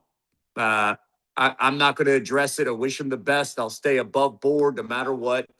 And I think that has caused a lot of frustration through the years where he doesn't react on emotion, man. It's just, we'll move on. Well, smart. And, like that's how I expected him to play it, which is I'm not going here. Listen, he's my man. I wish him well. God bless. We're trying to work with the Mannion offense. Yep. I completely think that that's the right play, and it's the smart play. Don't give anybody anything. And I know fans get frustrated, like, oh, man, I'm telling you, my approach to this whole thing is just play football. We don't need controversy. And, I know some radio shows, just play football, man. Yeah. You got a new offense. That guy is already in New England doing whatever he's doing. Yeah.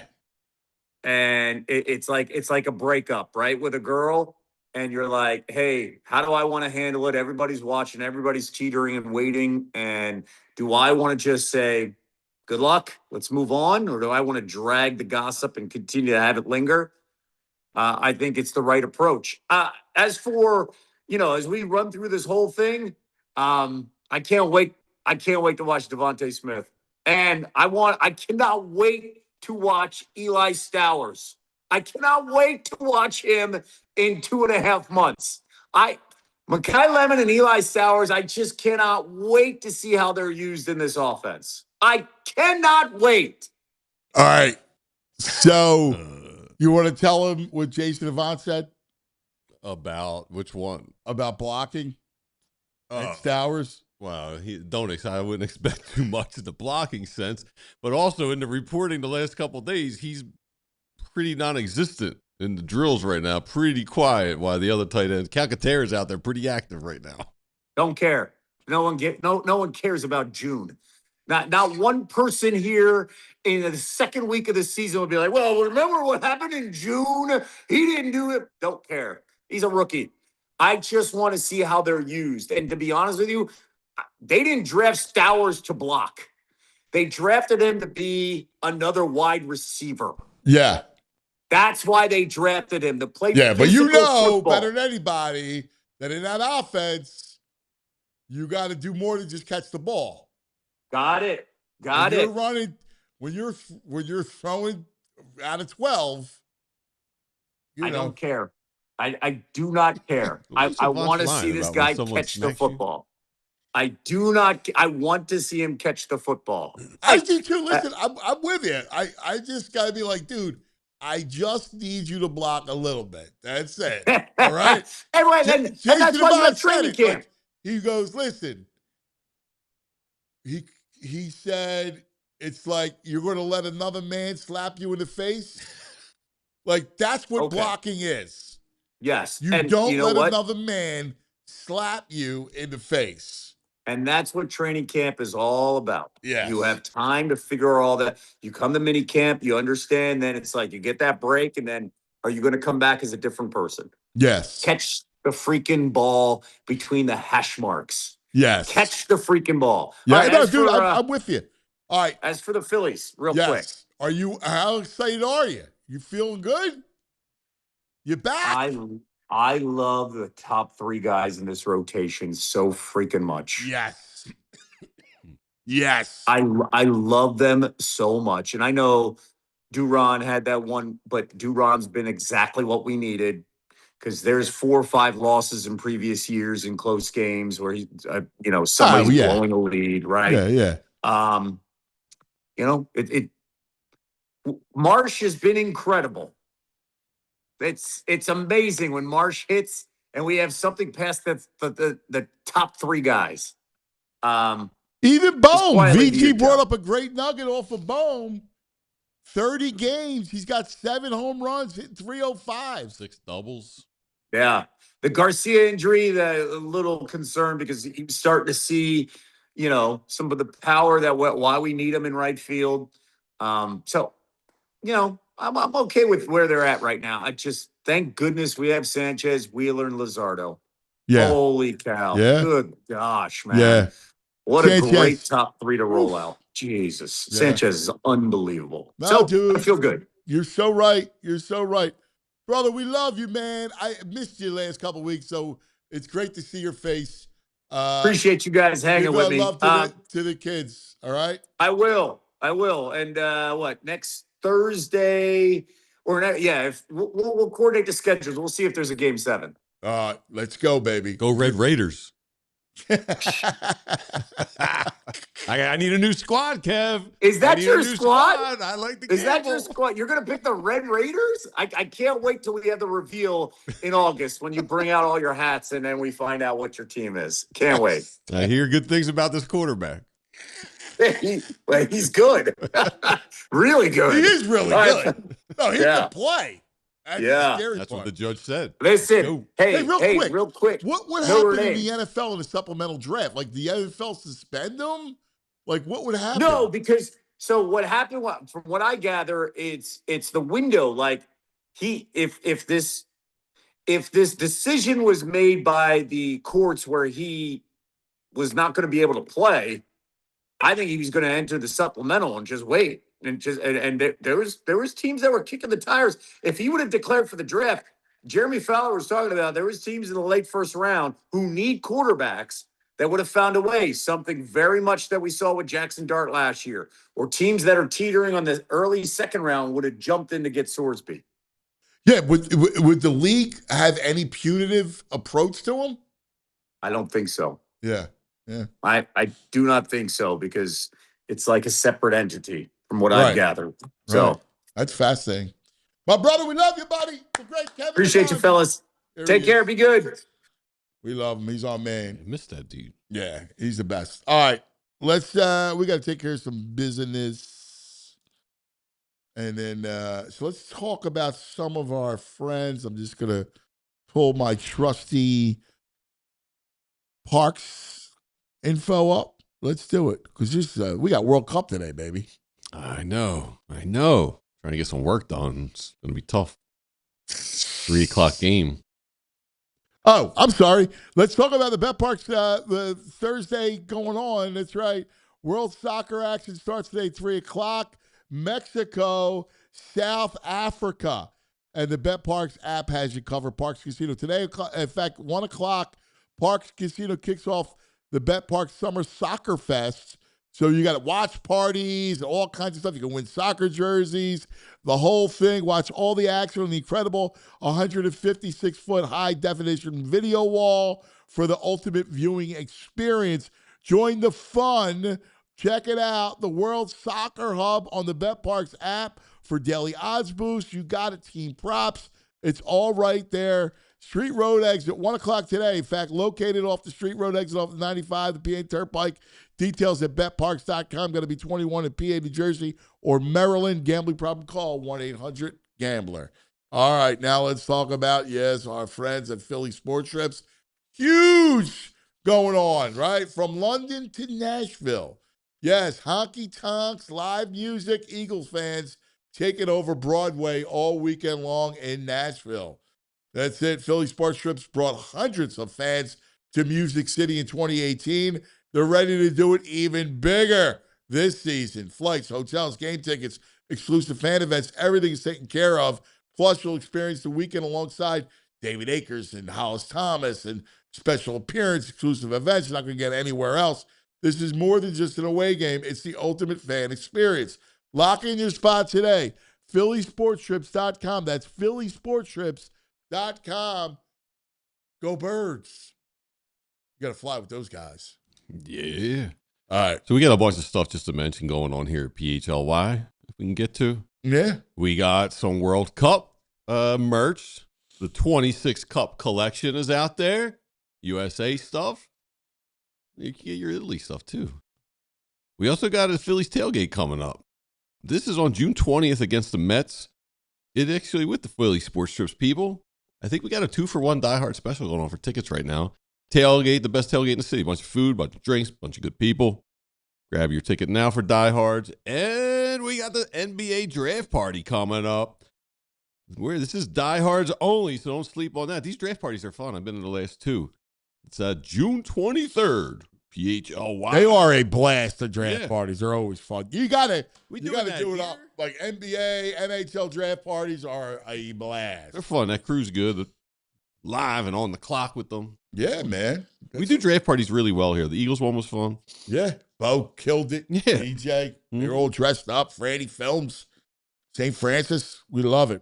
All right. This is we're gonna do something a little fun. It's the PHLY pitch. Brought to us by Dick's Sporting Goods and our friends at Dick's Sporting Goods, the PHLY pitch. All right. This is the prediction, Jules. Yes. This is what we got. So this is the first time we're doing this. Take it So away. everyone in the office submitted this. So this is the results of what everyone in the office. Consensus picks from PHLY. Exactly. Yes. Employees. Yes. And We went talent. blind card, huh? Yeah. Here we went. So it was 70-something% on Mexico. 70% to 30. Yep. Yeah, that sounds like we're all smart. Whoa, it's a split with Split. Czechia and South Korea. 50-50. Yep. That's surprising. Korea, Republic, and Czech. Yeah, I don't know. Canada. Huge pick over Bosnia-Herzegovina. 60-40. USA's got to be a full pick, right? 60-40 USA. 60-40. Ooh. That's close, dude. Yeah. I took too close for USA. comfort. That's too I close. took USA. Where did all the Who are the Trey Tours? I can look it up. I can see. I can look it up and see Ben who do picked. this? Nick. I think Nick Nick, did this. Nick set it up. Yeah. And we know Knicks now World Cup prowess is not what it really is. He's a Premier League poser. No. I think it's still his that guy's fault. He's a PP Yeah, poser. there's a lot of those out there. I warned you about them. Yes, you did. I warned you about them. Where's Ben? Look at Jamie. It's Jamie's fault. Jamie's fault. Jamie, it's your fault. Jamie, I got a guy. It's your fault. First of all, you gave me Nick as a World Cup expert. Terrible. Horrible. Terrible. Horrible. Premier League poser. In fact, it took Sam from England and Pet Shop Eddie to save this segment yesterday. Nick was that bad. And we love him. Yeah. He wasn't prepared. He didn't said, know. I got a guy. You gave it. Yes, he did. We booked him the day before. He brought his notes. It was just the group stages. He had nothing. Nothing. I love the dude. He's my man. But I got to call it the way I see it. No, yeah, we can't. I don't him. trust your No. opinion. I once. They're I all just Premier don't- League guys. I don't trust your opinion. Yeah, we need people who watch all the other leagues. Come on, bro. I like your hoodie, but it's hot. Why are you wearing a hoodie? It is so humid out. Yeah, outside I wore a t-shirt. Bro, it's your fault. He loves my buses ball. He's like, oh my God, leave me alone, would you? I got a meeting to go to. All right, let me see where we at. Group C, Haiti, Scotland. That's a Yo, that's these a draw. Scotland fans. I wish they were coming to Philly. They're Yeah. on Yeah. social media. They are. Party. Scotland in That's a general. split. Haiti and Scotland is Yeah. 50-50. Australia, Turkey. Turkey's a sleeper. People are high on Turkey. Yeah, they like turkey. Turkey 60-40. I was doing my research. They like turkey. Yeah. Yep. Brazil, Morocco. Oh well, yeah. Probably This is the Brazil. highest one. Yeah, 90%. Morocco for that one. I don't know. Could probably find out. Is that Qatar and Switzerland? Yep. Got to be Switzerland. Switzerland 60. Yeah. Yeah. Oh. Switzerland's good. Now, is that the Ivory Coast Yeah. Yeah. in Ecuador? Yep. I'm all about the Ivory Coast. Yeah. So they're up. Yeah. I 60 up. Ecuador's good though, dude. I know, but Ecuador is good. Ivory Coast it is. Ooh, Germany. Germany. It's Yeah. overwhelming Germany. Oh, wow. I was talking to my Netherlands guy last night.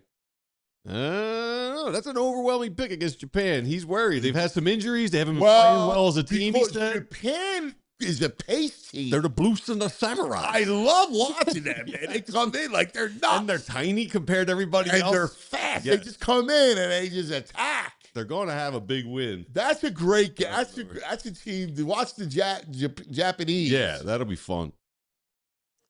And then this is the last Sweden, one. Tunisia. Yeah, Sweden. Sweden should win 80. that one. Yep.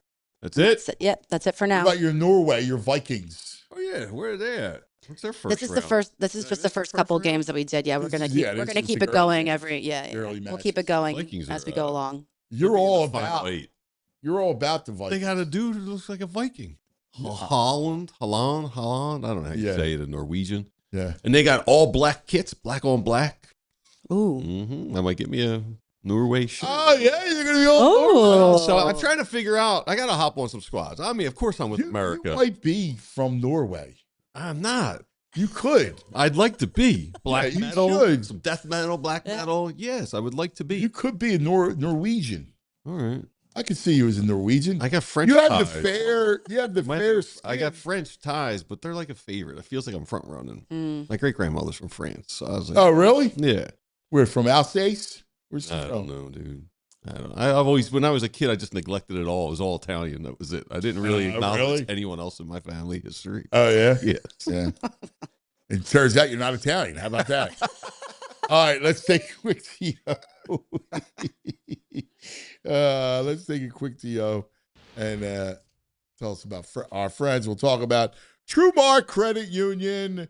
That's it. gotta tell you something something fun that actually rewards the way you already spend your money. That's exactly what you get with the Everyday Elite Visa credit card from TrueMark Credit Union. We're talking up to 4% cash back on everyday eligible purchases. I mean, stuff like gas. 4% of that. Dude, I mean, the other day, I filled my wife's car up, $79. Oh, man. I was like, I can't go for a bone every time, every time I fill my tank.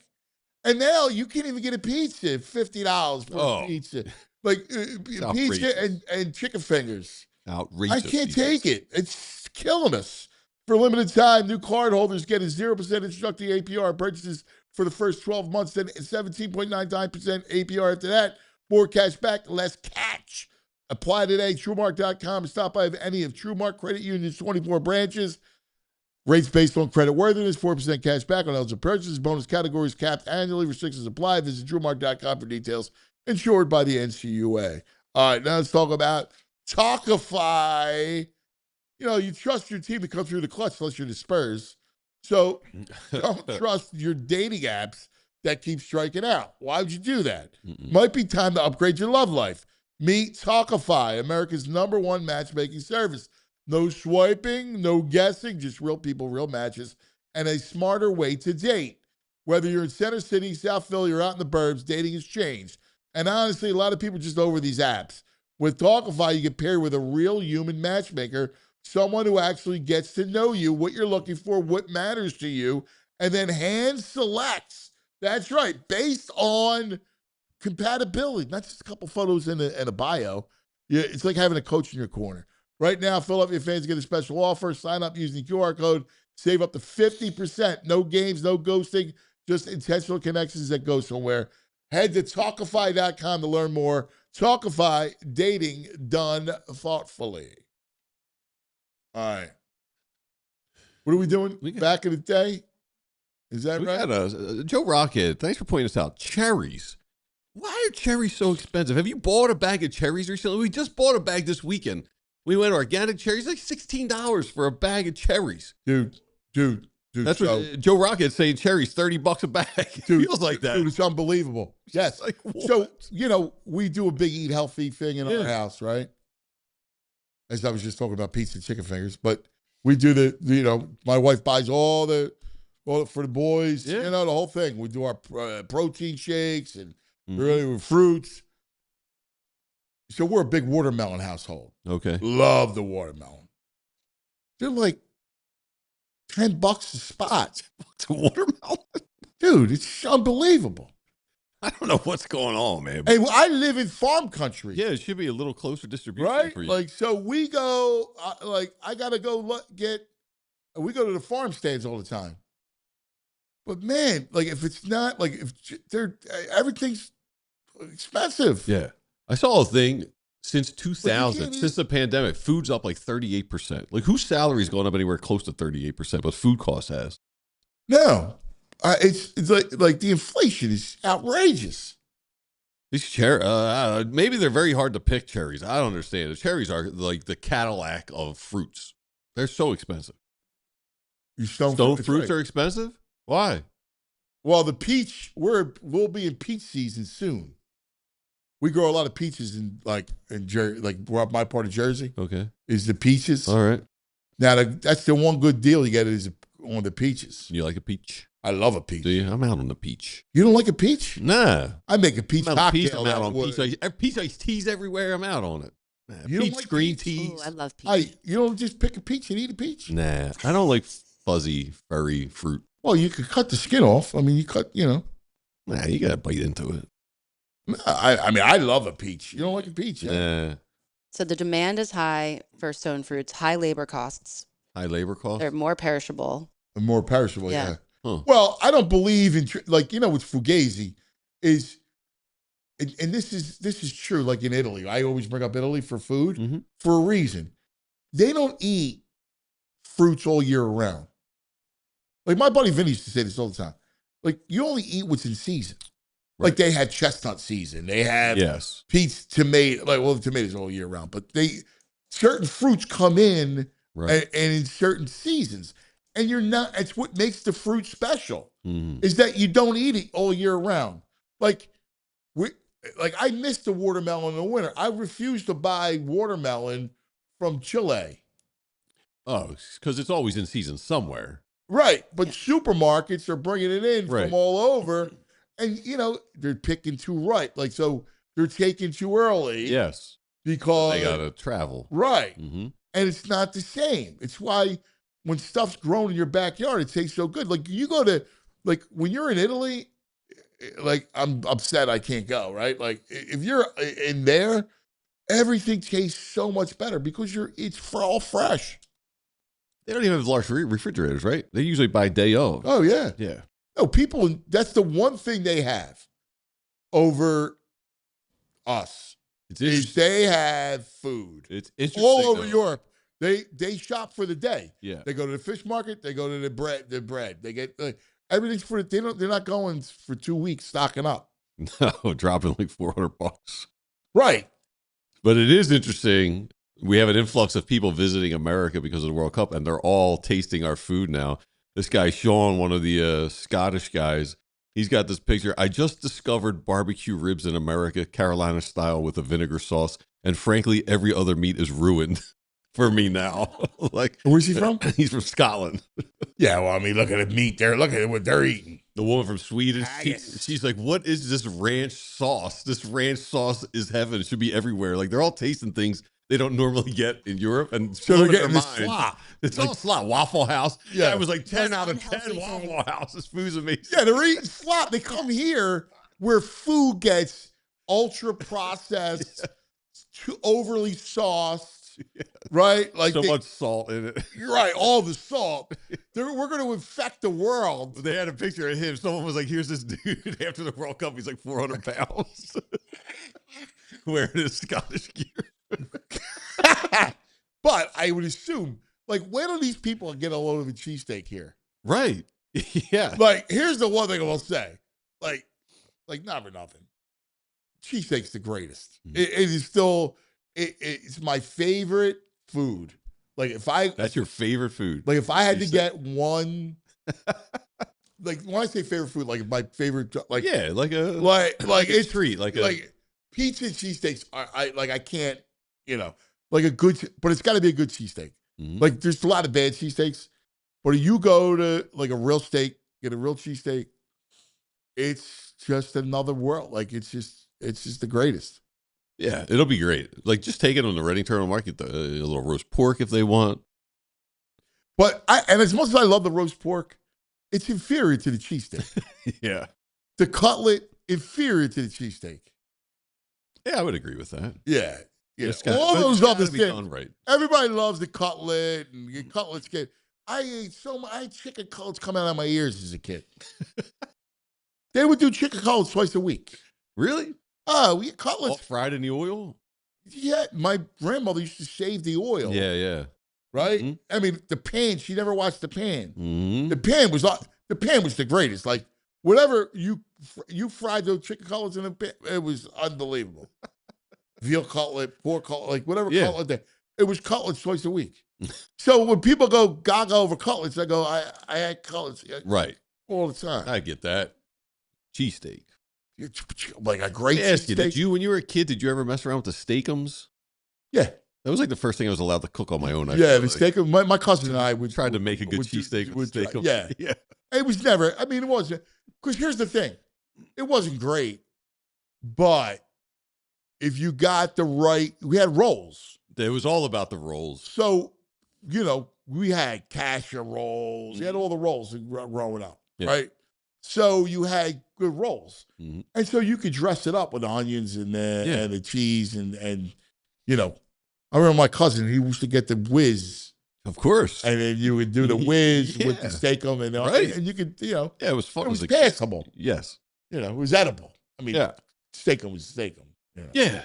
Remember But how it it was- would be The- the cellophane. The wax paper between them. Yes. And so what we would do is we let it thaw a little bit, Mhm. and then we would break them apart so that it would feel, because we used to like it chopped. Chop it up. Yeah. Yeah. I used to do that. Once it thawed out a little bit, you Yeah. start breaking it apart. Yeah. yeah. Yeah. Steakums ruled back then. Yeah. That was it. The two things we would have were the Steakums and the Elio's pizza. Yeah. I still have them in my freezer. It's so bad. I don't know Right? what made it so good, but I it's love so it. good. It's always in my freezer. You still Elio's? have it? Yeah, always. The Yeah. Elio's? Always. And French bread. Always. French bread Dress it pizza. up. Yeah. I throw some of that. I make my own French I bread. throw some of that hot sauce on it. You still do the Elio's? And the ingredients are pretty solid. There's not a lot of crazy preservatives and stuff in it. Oh, really? Yeah. Oh, get out. Yeah. You still do that? For the girls? They don't really like it, so I end up. I do the they do the bagel bites? Yeah. I make the boys my own French bread pizza. So I get Alessio's roll, Right. long roll. I chop it up like into thirds, Mm-hmm. cut it open, dig out the dough, and then I have my homemade sauce, right? Yeah. I get the mozzarella, right? Yeah. And I'll do the pepperoni or I'll do whatever one they Now, want. do you have the fresh Sometimes- mozzarella or you do the shredded, pre-shredded? I usually do the fresh and I shred it myself of the block, and then I shred it myself. It's not I soft. have a cheese grater. It's not soft and Yeah, I mean a little bit, but it's All not right. bad. All right. I don't buy, but it depends what kind you get. And then I do that, and I do the oregano, and well, it's good. The should make kids some, love make it. it up in here one day. Should make us some. We don't have You got a little toaster oven. we have a toaster oven. Yeah. All right, you break the ingredients. I'll stop by. I'll Bring get some the bread. gluten-free rolls too for me, so I can. I got to bring the gravy. I'll make the gravy. A lot of love for Elio's in there. Yeah. In the chat too. Yeah. Still hanging on. The Elio's was the Elio's and the Steakum like at Mhm. my house. Yeah. Mine too. I think it was just. Yeah, Philadelphia thing. Yeah. All right. We go back in the day.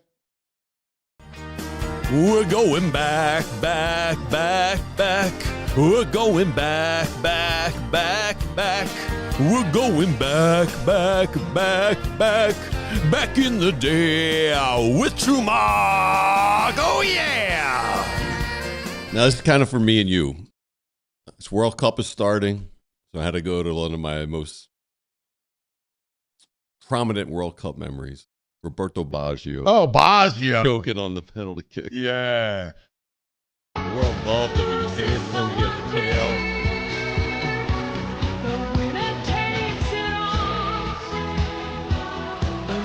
That's the big stroke is standing there. What year was that? 03? I don't know.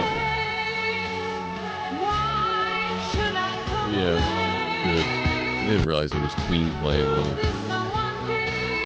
Oh, yeah. It's no good. What year was Baggio? My boy Charlie said all the fans, they're all going to gain 20 pounds here. Yeah. Anybody that comes to America is going to put on the USA 20. They're going to call it. 1994 was Baggio. 94. Yeah, it's been a while. Wow, that was 94. Oh, all right. Listen, Tony the ref got some good cherry insight. Okay. The cherries had frost during the winter, and a few of the cherry farms in New Jersey couldn't grow them properly. Oh, so there's That's why. And he was just in Spain. He's like, everything's fresh over there. What's that? supplies low, the cherries are Right, because of the frost. Mm. Yes. Hmm. Yeah, that's great Nice cherry work. knowledge by Nice Tony the work ref. By Tony the ref. Not only is he a great ref, he's a fruitsman. Yeah. No, he's a cropsman. He's a farmer. Yeah. He understands that. That's good. He's like ball. I didn't know that. Part-time farmer. Yes, that's good stuff. All right, time for a little love. Philly, tell us what we got coming up. Well, Because I know we got Bo in, but we're going to do some. Bo was going to say good times. Johnny Good Times, Philadelphia's premier Quizzo trivia guy. He's in town. He's putting together little World Cup questions for us. So we need Nick and Ben to be here for that. All right. One of them's Now, got to hold be on. here. He just texted me. He's throwing some kind of programming. Let me know when you have a break that's not a live read. I've got a board game to hand Julia to see if she can use it. I don't know what this. I don't know. All right. Good times. You never know with the Johnny Good All right, Times. but here's what I Buckle want. up. I want Ben to come and play along in the trivia. Does Ben want to play? Well, Ben needs to play. All right. All right? Yes. All right. But first, let's talk about Love Philly.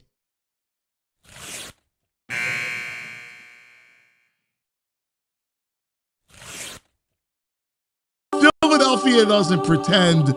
Philadelphia is. It's not just the title Love Philly. It's a feeling. It's a heartbeat. A city that never asked for permission to be itself. That's us, right? That's our personality. Philadelphia doesn't pretend. Philadelphia is. And now in 2026, the world comes back to Philadelphia. Not just to remember, but to celebrate. The show isn't just about what's happening. It's about who we are while it's happening. Because Philadelphia isn't a backdrop. It's a character. It's the voice that tells it like it is. The guy at the end of the bar who doesn't sugarcoat a thing. It's the family that's been on the same block for generations. It's the artist, the athlete, the builder, the believer. It's the lifer, the dreamers, the grinders. It's all of us. And that's what Love Philly's about. We're going to sit with people that make this place go. The ones who built it, the ones carrying it, the ones pushing it forward, the legends who left their mark. Not just the championships, not just the headlines, but the moments in between. The way the city shows up for itself, the way it refuses to be anything other than real. And through it all, we're going to remind ourselves and show the world what Philadelphia is. It's not just a stereotype. It's not a punchline. It's a foundation. It's a force. It's a city that gave birth to a nation and never stopped building. So as the country turns 250 and the spotlight finds Philadelphia again, this is our moment to tell the story the right way. Not polished, not filtered, real, authentic, proud. Because this city just doesn't rise to the occasion. It defines it. This is Love Philly.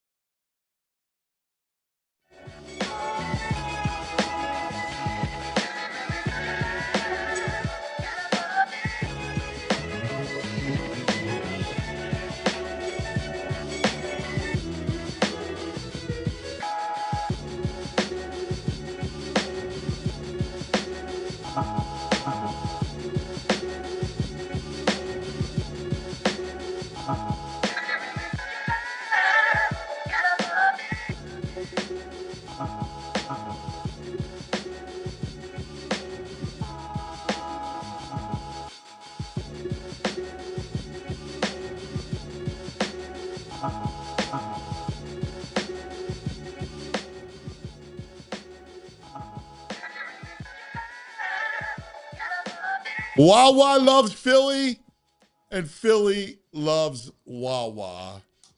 Of course, thanks to our good friends at Wawa for sponsoring our Love Philly Hour. We love it. It's the whole thing. A lot of fun. It's World Cup time. We're all in on this. We love it. We love it. So we wanted to do a little celebration, have some fun with it. And so our man, the Quizzo champ, right? Like nobody does Quizzo. You're a little close, no? I don't know what you want me to do. I don't know. You're a little close to me. He's a little close to me, Jules. Gives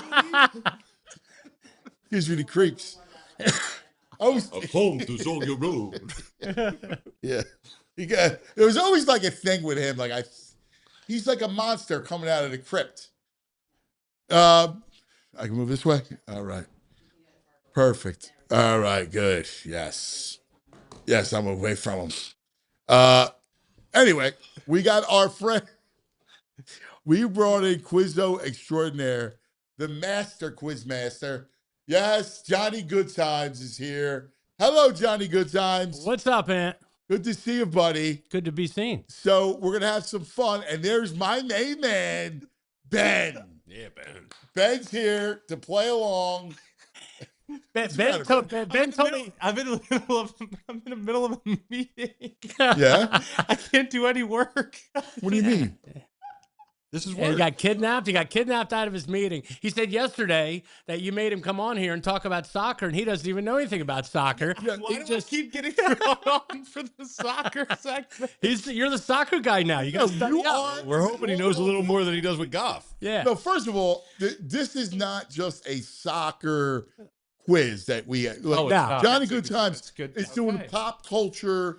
So I thought you'd be great. I just wanted you here yesterday. Thank you for the invite. Oh, Thank you for the invite. anytime we do trivia, you're in. Okay. All right. All right. So the chat loves Ben. I love Ben. I mean, I love Ben. yeah. Okay. All right. Sorry, I'm commandeering the show. So I was so John, like it was funny. We had how about it, Ben? Like he was in a meeting. I know. A bro meeting. Bro and Bo. Jamie had the meeting. it's become important. Oh, Jamie had them. Oh, I'm sure Yeah, it was real it's important stuff. Yeah. Right, Yeah. right. Yeah. What did I say? See that game last night? He walks in there. He goes, "Ben's with me for 20 minutes." They go, "Okay," and then here we are. Okay. All right. So Jules happy to loves be here. trivia. She's a Quizzo veteran. So let's do it.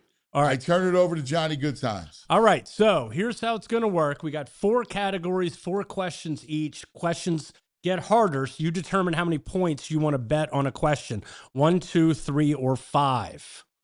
All right, so I've got like 4. Yeah. 4.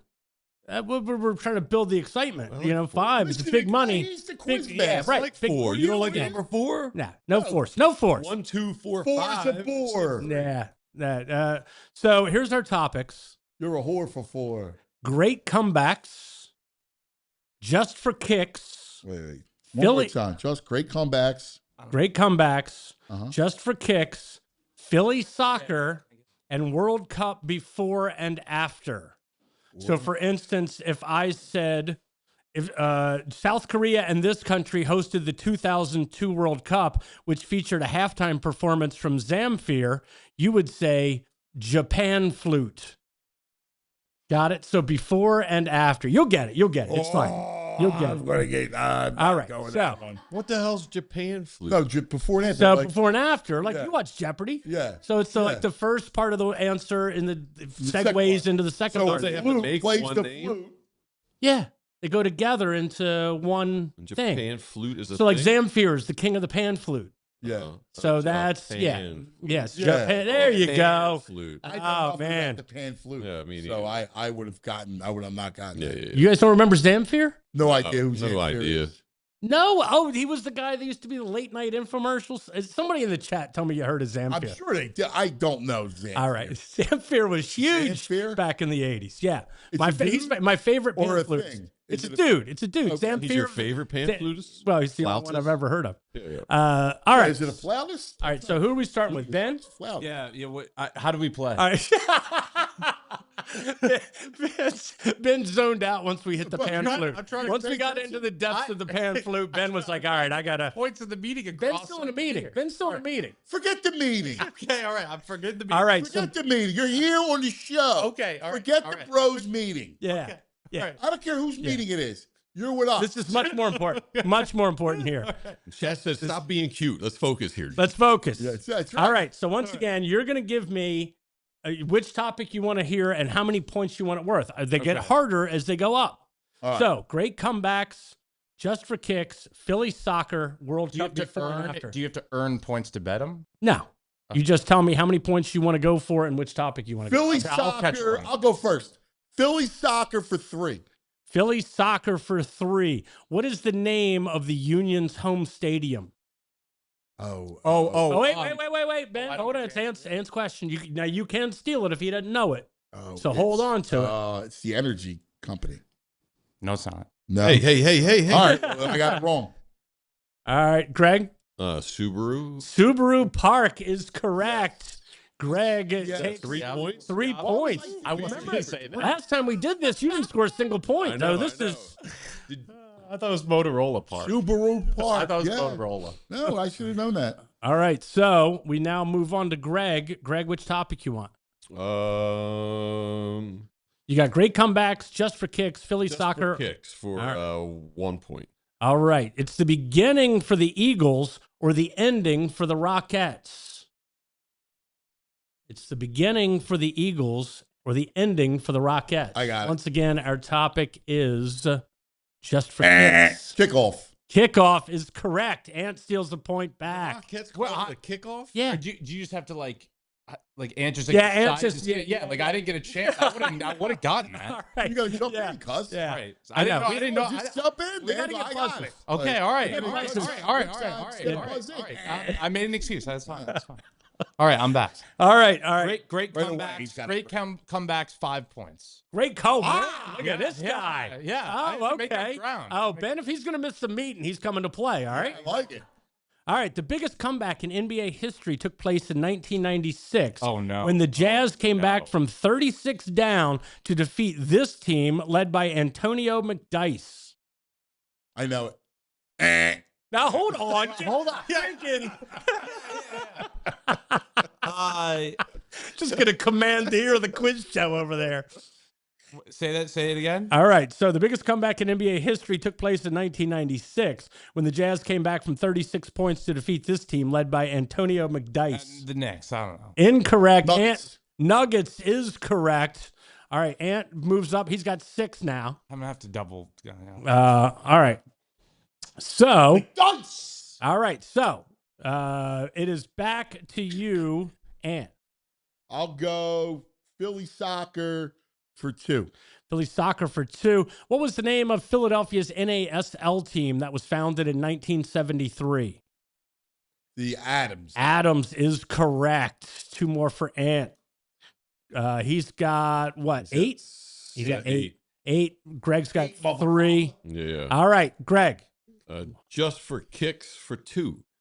Just for kicks for 2. Chuck Norris was known for these 10-letter kicks. Roundhouse. Roundhouse is correct. Good job. VG. I've never gone that. All right. All right. No. No? Maybe. Oh, see these youngsters. These youngsters. But 10 letters. They don't would know have thrown me Texas off. Walker, Before Texas you go, Ranger. like I wouldn't have had time. Like, yeah, like.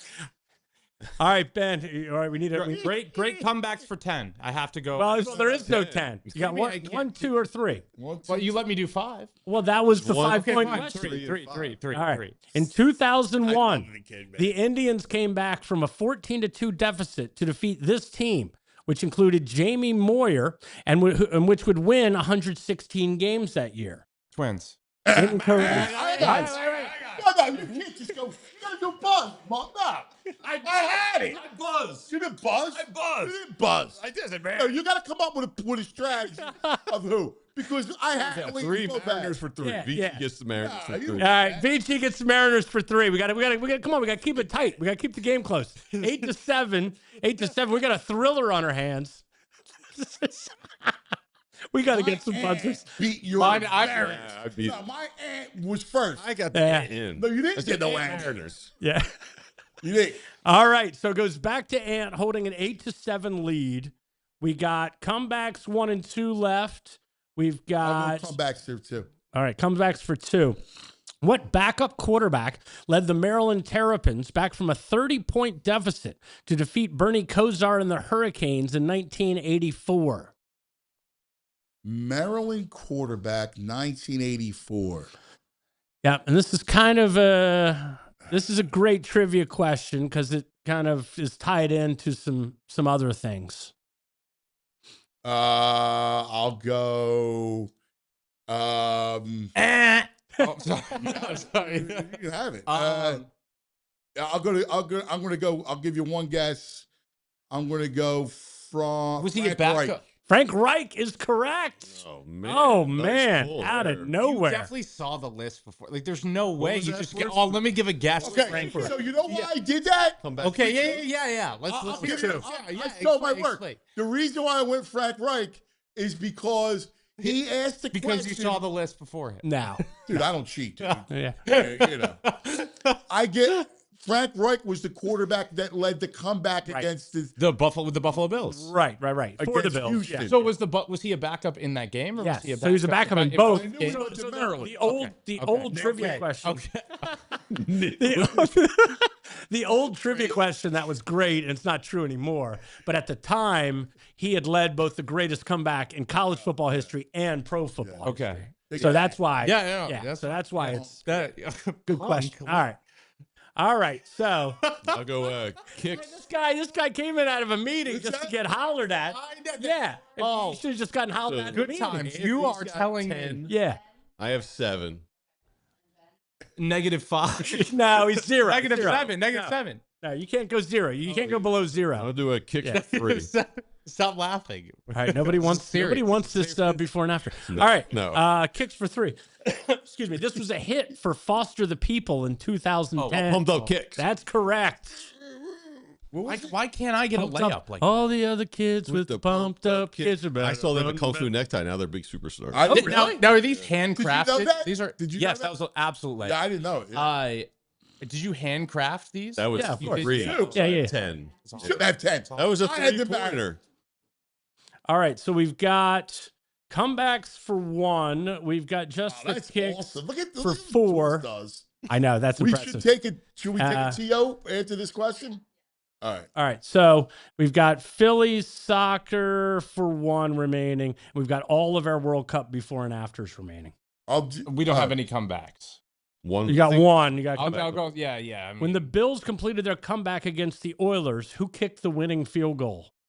Oh my God! I was the guy who also missed the kick.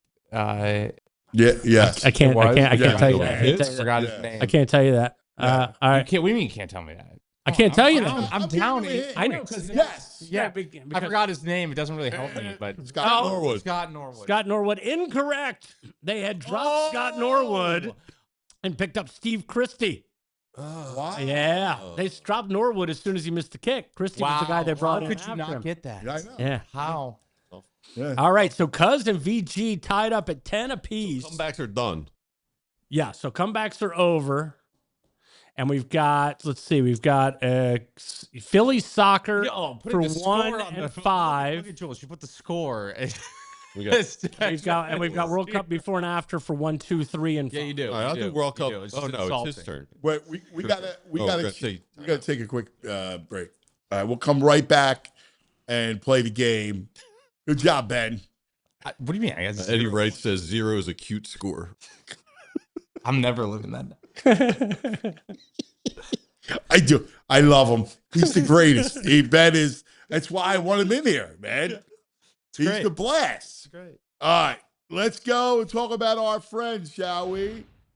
Let's talk about Parks Casino and what's happening with soccer. The World Soccer action starts today, 3 o'clock, Mexico, South Africa, and the BetParks app and Parks Casino have you covered in person and online. 1 o'clock, big summer soccer fest at Parks Casino. There's going to be watch parties, drink specials, you name it. And how about this?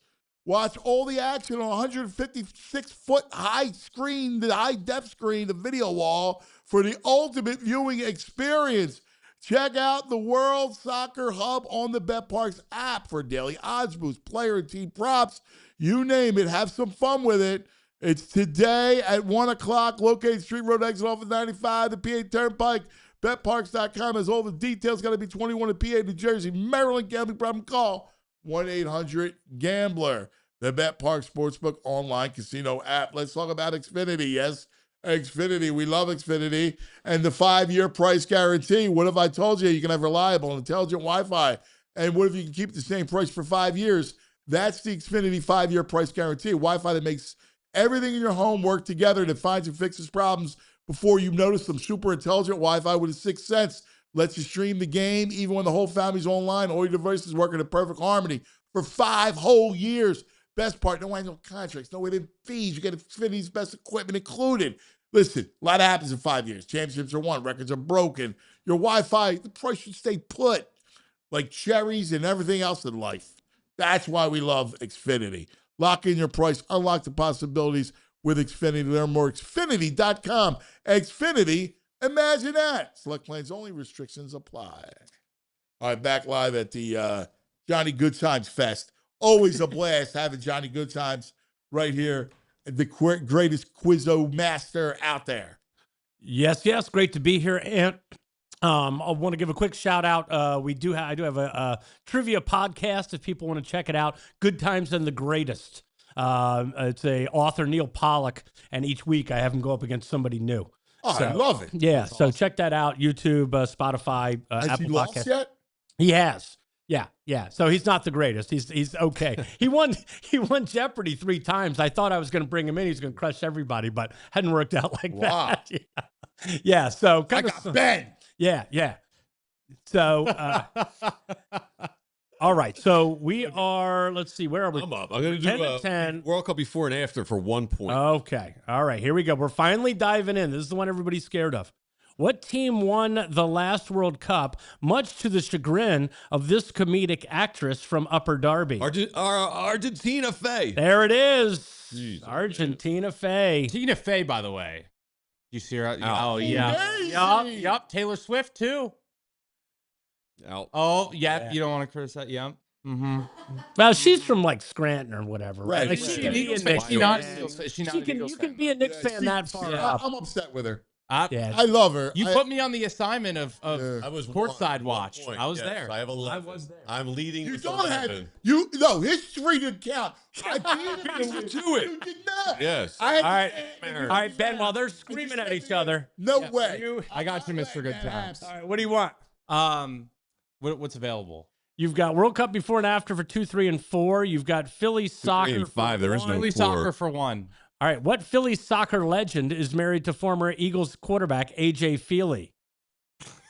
Phone a friend. Yeah, Mr. Good Times. What's the answer? You see the score. I do. You see I'm massive. I did. Can I get a phone a friend? Yes, of course. Oh, Heather Mitz. Heather Mitz is correct. Yeah. Come on. Yeah. Oh. All right, Ben, out of nowhere with that one. Let's go. The whole city was in love with her. Chris Paul. The whole city was in love with her. Question to cut the Heather's a lead. dear friend of ours. You could have phoned Heather to answer To her. ask her, hey, are you married to former Eagles quarterback AJ Feely? Do you remember AJ Feely? Have you heard of AJ Feely? Yeah, I have, but not well. But yeah. Yeah, that big win against the Dolphins. What? That was for one point. Yeah. All right, Ben is on the board. All right, so it goes back to Ant. What do we got? We are done with great comebacks. We have a 5-pointer in Just for Kicks. We have a 5-pointer in Philly soccer, and we have 2, 3, and 4 in World Cup before and after. 2, 3, and 5. There is no 4. I'm sorry, 2, 3, and 5. All right, let's go Philly soccer for 5. Philly soccer for 5. What was the name of Philly's indoor soccer league team that was disbanded? The Fever. That was disbanded after the 2010 season. Incorrect, Greg. The Kicks The with Kicks. 2 X's. With 2 X's. Yeah. Oh, yup. Oh, he should have waited for the question. The Fever was earlier. The Fever came up earlier in Yeah. conversation. Oh man, no, Was that that's worth 5? That's a 5-pointer. That's a 5. Oh man. I think Greg's up to 16 now. I think, right? I 17. petitioned the judges about the 3 points. Oh, No, that was worth 5. That was 5.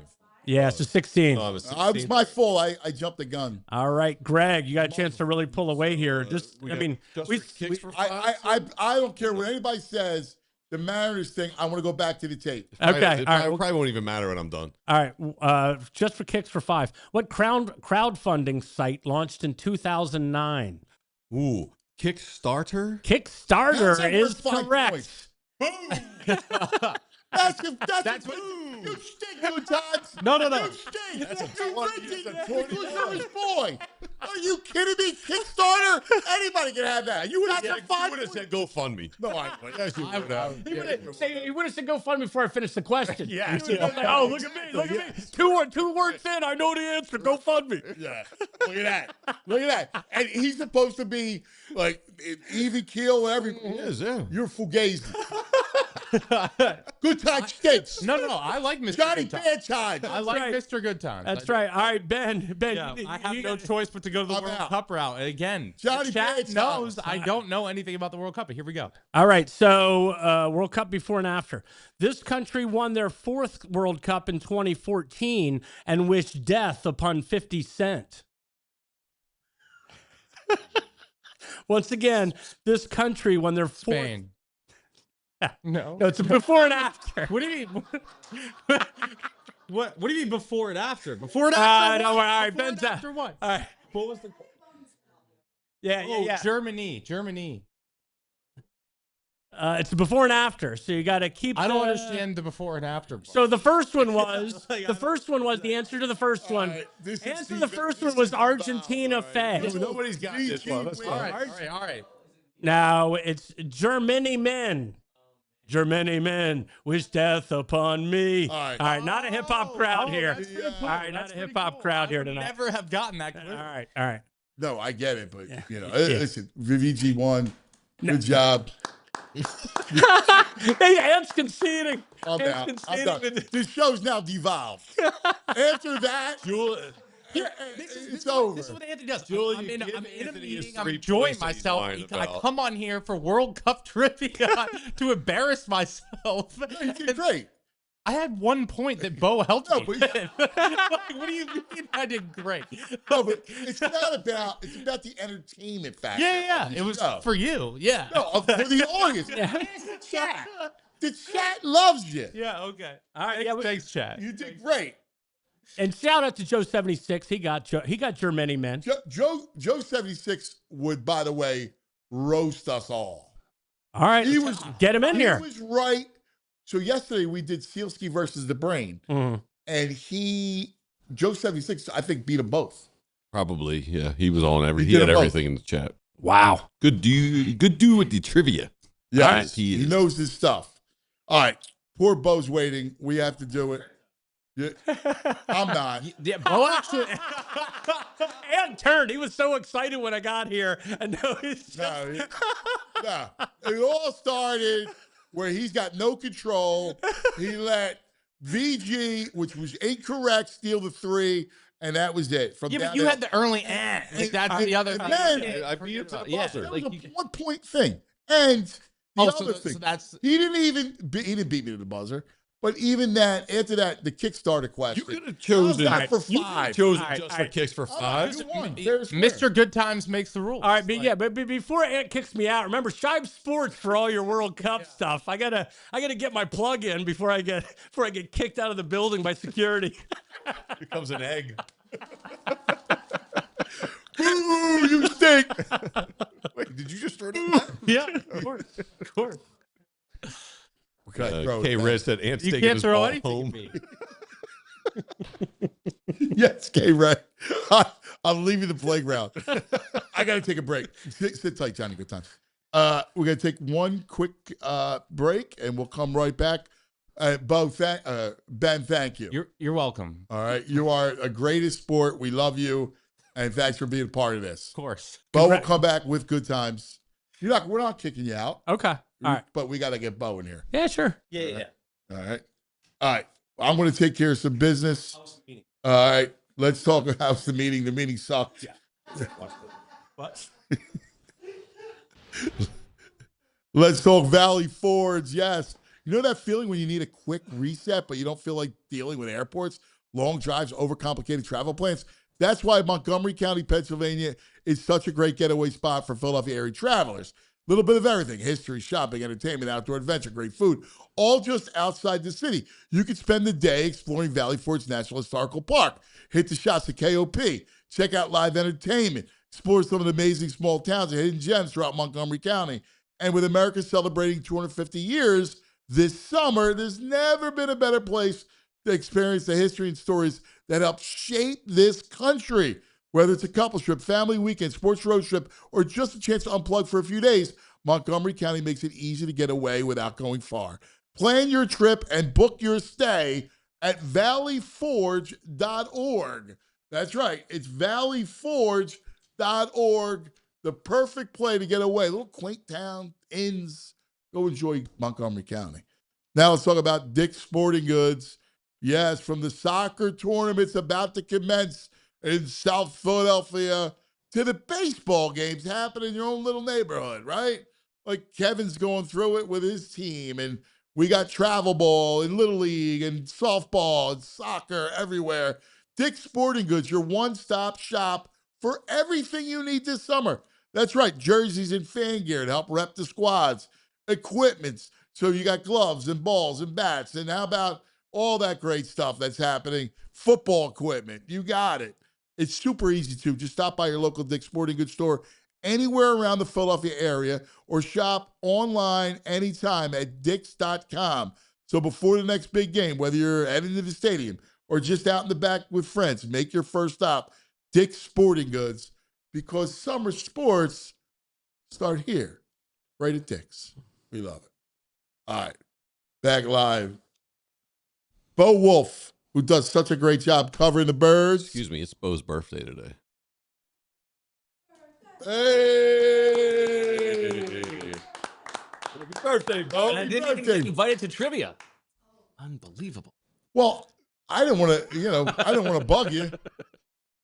I didn't want to bug you, You never bugging me. Trivia. I'm always in for I trivia. got to check my call. BG knows that. Yeah, he's a big trivia guy, Bo. Do you do Quizzo, like Jules? If we can fit it in, yeah. Have you been with Johnny Good Times at times? At times, yeah. I like a Johnny Good Times. He is good. No doubt about it. I'm a as much as I'm a sore loser. Listen, I will compete in anything, and I don't like to lose. Especially not to you're VG. speaking my language. All right. If the two of us were here and VG won, we would probably break this table down. Yes. Oh, yeah. Like I hate losing. Me too. Hate it. Make no bones about it. Well, this was such a spectacular comeback for this guy. I mean, we saw a comeback last night, but remember, this guy that scored 1 point in the entire Super Bowl. But you have to admit. Remember we did that Super Bowl First quiz? of all, he got 10 points by a gift. Right. Kickstarter. Here we go. Were there more before and after? World Cup before and afters? You got to admit, I want to hear good this. times. All right. You got to admit, good times. That was a weak question. Yeah, it was weak. That shouldn't have been a 5-pointer. Right. Nah, fair. That's fair. And listen, it's always, yeah, no, it's. I jumped, because I'm a big mouth, right? Mhm. So I jump-started the whole thing with the fever. So Right. he deserves the 5 off of that. Right. But. Yeah, right into Kickstarter, and it was a wash. He was a hair slow on the Mariners. Mhm. No, that I will go. I had the ant. You just threw out Mariners. Now I said you were late. Mariners. All right, so I'm gonna, just for Bo, since it's his birthday, I'm going to give him another. I like the before and after. Roll through the remaining questions with Bo. All right, so World Cup before and after. This country has won the most World Cups and can also show you how much that house on your block is selling for. What is Brazilo? Brazilo is correct. Wow, Nice. Bo's formidable. This country to get Bo against the brain and Sealski. This country finished runner-up in the 1954 World Cup, then starred in True Romance, Dracula, and Air Force One. That's a tough one. True Romance. Yeah, great actor. This guy's a great actor. So Dracula. What is Hungary Oldman? Hungary Oldman. There it is. Yeah, it's his birthday. Dude, Go. that's awesome. Let's go.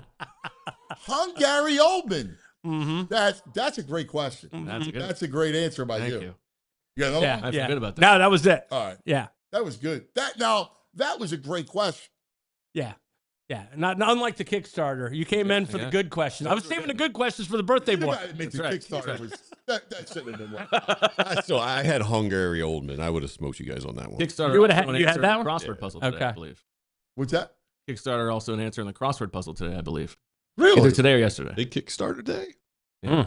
All right. Well, lots of kicks. Big week for their brand. Yeah. Mm. So are you guys, what are we doing? Are you guys going out for the World Cup, or is there Fan parties, or what's going on? Oh, there's gonna be lots of good stuff. Like we have the Fan Fest. We're gonna be doing shows from Fan Fest. We're gonna be down there.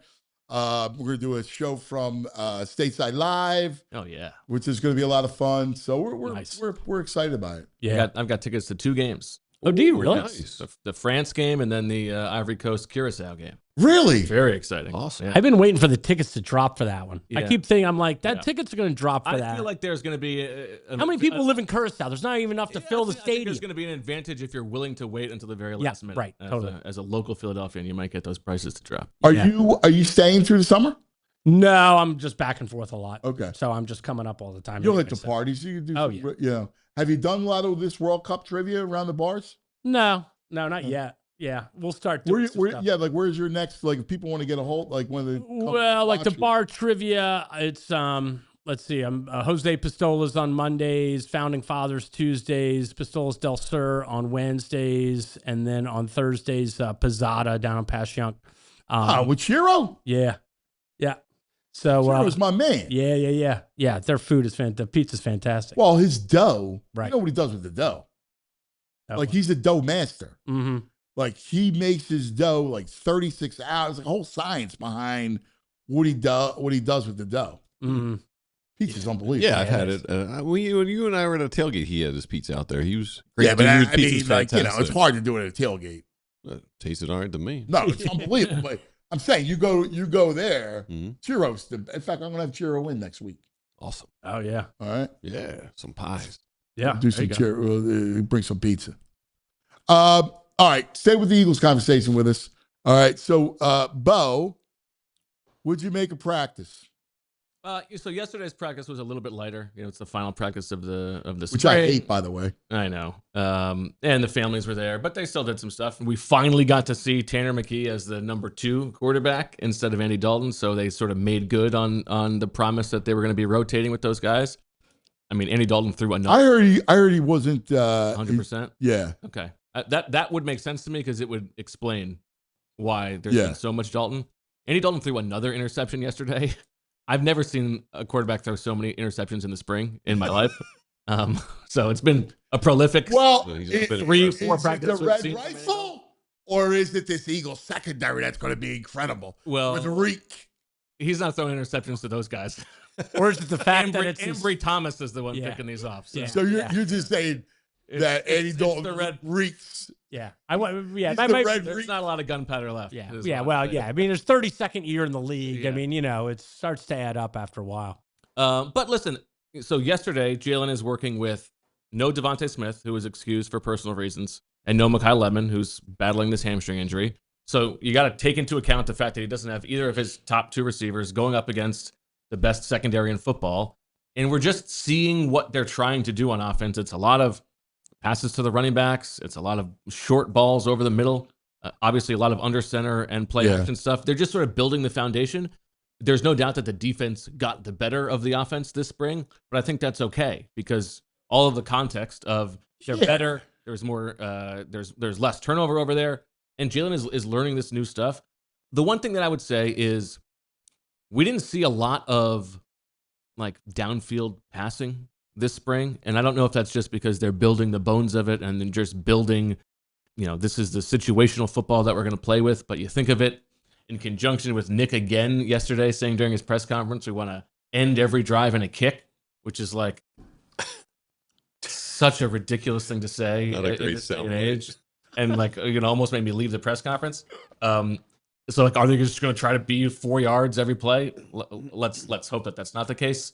The one thing that I will say for the offense that has looked good is they've talked so much about we got to marry the run and the passing game, right? It's become like we've heard about it too much. However, Cam Jurgens was talking about how when in this offense, they can really be the ones to dictate terms to the defense, right? And instead of being so reactive as to what is the defense going to throw at us, how do we respond to that? We are going to dictate terms to them. And so what you've seen is more big plays in the running game. And there's not a lot of running plays being run in spring practice with no pads, but there have been 4 or 5 plays this spring where like it's very clear that Saquon has a huge hole and this would be like a 40-yard run for Saquon Barkley. And so that's part of the deal, this marriage. If you can get them to buy into the play action and think that that's what's coming, then sometimes Saquon can really burst through. These the passes to the running backs, I've seen people reporting that they're check downs. Do they seem more like check downs than where they're designed to go to the running backs? Yeah, I would say 75% of them are second, third, fourth reads. Okay. Yeah. I don't like that. No, but it's way premature. Yes, we are to we are not, even think we're about first trimester. anything. Yeah. Like we got to be, and I'm the one preaching patience. Like we got to keep this thing, like come October, I want to see some good. Like I want to see the offense kick into gear. I'm willing to give it the month. It's like September. You may not have gone through this. This might have been a little bit ahead of your time, guys. But when the woman is pregnant, and you got these new apps these days where it tells the woman like how big is the baby, like it's the size of a blueberry. It's the size right now the offense is the size of a blueberry. Yes, we got a long way for this thing to gestate. Yeah. Yeah. I love Eagles fans in June. Like, I got a month. I'll give it a month. Second half of the first game, and you're gonna be like, "What's wrong with the offense?" Oh yeah, come on. Let's be real. No. He won't be with the fans. I tell him all the time. Like, I'm one. I wait till baseball with June. I don't get freak out. He's my. I take that seriously. Fan base doesn't want half football. Right. By halftime, they better have something going on. Right. Yeah. Yeah, we didn't have the apps. Yeah. We had just the, what do you call it? I'm asking you. Just the ultrasound? Yeah. I'm doing that because they would put the gel Yeah. and then they have the machine. Just the K-Red quoting Bo. He picked this up, quote, when the woman is pregnant. I could have phrased that better. I'll never forget though. That is the greatest. That is the greatest ever though. When you see that, best. That was cool. All right, what do you make of Jalen and the press conference? So I wasn't in there. It was during our show, but obviously I watched it back. It tracks with everything we've seen from Jalen. Yeah. I thought that it was nice that he didn't try to pretend like it wasn't even worth asking about, like it was a nothing story. He addressed it. He said the things that you would expect him to say. I thought it was totally fine. I think he's He's got skills, man. He does. He's got great skills because he doesn't even enter. Like, he shuts it down. He's a true pro. He really is. Right. Yeah. Like, because it's hard. Like, Sirianni can't do that. Sirianni gets sucked up. Like, Sirianni would drop a dime without meaning to drop a dime. And talk about folding under questioning. He wouldn't last 3 seconds. Like, I would love to have an FBI, like, as a skit. Have, like, an FBI or some lawyer put him on the stand, right? And watch how fast he would fall. Right. Like, he would tell you stuff that you're not asking about. Oh, yeah. Right? But Jalen is a pro. Like, Jalen shuts it right down. Like, they go in with Nick and they're like, "Who did this?" Nick, "I ain't saying nothing." And then they're like, "Come on, Nick, tell us." "Okay, it was Bob." Yeah. And Bob had this guy. Like, what happened was we had this. I'm not going to tell you that it's Bob. I'm not going to. Yeah. Right. I'm not saying that Bob had a pipe. We knew it was Bob. Well, he got that pipe from Rick. Who's Rick? I was like, Yeah. this guy Rick should know we have a new about. accomplice here. Rick is the new accomplice. Whereas Jalen goes, "What's he doing? Is he hammering something? The bro. What goes on in that room? It's unbelievable. The sounds that come out of there. But Jalen just goes, nah. Like, were you behind that play? The forward. Everybody said Jalen went over to the sidelines and went, yeah. Give me 4 verts again. Let's just run this thing, right? No. Right. How funny is that? Yeah, it's very funny. It's good, and I believe him. Did you? On that one. Did you he? don't? I don't know. Okay. Okay. I don't know what happened there. I don't know. No, there have been times when he has not necessarily told the truth about those things. Remember Yeah, the listen, Seahawks game? I don't blame him. Like, if he called it, so what? Yeah. You got Tweedledee and Tweedledum over there. Well, it could also be the kind of thing where it's like they gave him 2 choices and he picked what it was. And so it's in his mind, he didn't call the play. So, in their mind, he's the one who called the play. And what's, what's the value of breaking the whole thing down? We just say no. Is the quarterback who just has to come over from the center of the field, right? Like, you go over to the sidelines. This is where you need a coach to tell you what to run. Sure. With conviction. Yeah. Not, you got Nick like this. Patullo's just staring at the sheet. He doesn't know what he's doing. Patullo's like this. And then maybe nobody will know. Nick's waiting. Like, what's he going to call? And Nick is like, I don't know. And Jalen's like, yo, like, what are we going to just run the 4 verts? Right. That's kind of how I heard it went down. Okay. Right? Like, just run it. Right, exactly. Yeah, let's get the season over with. He's the one who he didn't really call it, but it's like, I need a play to run. Got to do something. Right. You're not on it. Yeah. Exactly. That's what I mean. That's what I think went down. That makes sense to me. It's almost like with Doug when he was staring at the chart trying to figure out the play, and Nick's like, Philly? What about Philly? Go guys. Philly. Yeah. No, it's right. Because That was the greatest response ever. Which Fantastic. Yeah, let's go. Yeah, you know, let's go. Let's do it. Philly special. Like, can you? But that was imagine like the Kyle Shanahan? opposite. That was the opposite, right? Like the quarterback came over, had the idea. The coach was like, "Yeah, let's do it." And that's a team that's like confident and like has that communication with each other. And it was like the 180 was that play last year where Jalen came over. Yeah. It's like, "What do you want to do? I don't know. What do you want to do? I don't know. What do you want to do? Yeah. I don't know. What do you want to do?" It's like the complete team with no confidence, no communication. Well, the only thing is on the Philly thing, like you know, McVay has a play. You know what I'm saying? Right. Like the great Ben Johnson's got to play. Right. Like he knows what he's running. He's not waiting for Caleb Williams to come over and go, I don't know, Philly. right. Bears. Yeah, and they call a timeout before that. So Right. Yeah. Right. And let alone these guys, like, you know, like you're Patullo, you got to have a play ready to go. You would think that would be the whole point of being offensive coordinators for that moment. Like that's you the got to whole, be like that's again, you I pull go, out you your gotta Be tricks. one play ahead. You like gotta be. Ben Johnson. You know, Ben Johnson's got to play. I think you're probably right. You know. Yeah. I I don't think we have Woolen, big summer or big spring for Week Woolen. He had another interception of Jalen yesterday. He's been very impressive so far. Dude, I love Reek. Yeah. This defense is going to be awesome. I think you're right. They're. I mean, look at their secondary. You have Reek to Quinion to Cooper. Oh. Yeah, I'm fired up. I'm Good excited. times. Yeah, let's go. Good times are waiting on Yeah, that's watching right. the defense. That's right. Indeed. It's going to be good. I like it. Hey, All right, we got to do one quick one, Jules. All right, let's do one quick one. We'll come back and have some fun. Wrap it up. All right, let's talk about what's happening at Parks Casino today in the World Cup Extravaganza. Cup starts today, 3 o'clock. BetParks app and Parks Casino have you covered. 1 o'clock, the fun begins. It's a whole first in a series of watch parties and drink specials. Get to the BetParks Sportsbook app right now to win soccer jerseys, great swag, and more. Catch every match live in the state-of-the-art sportsbook.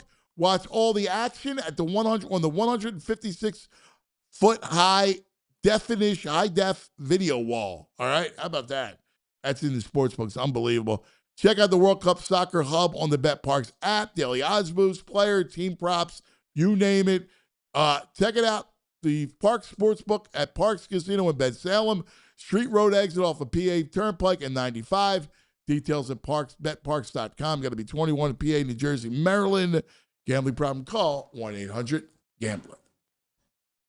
Wawa's got tacos.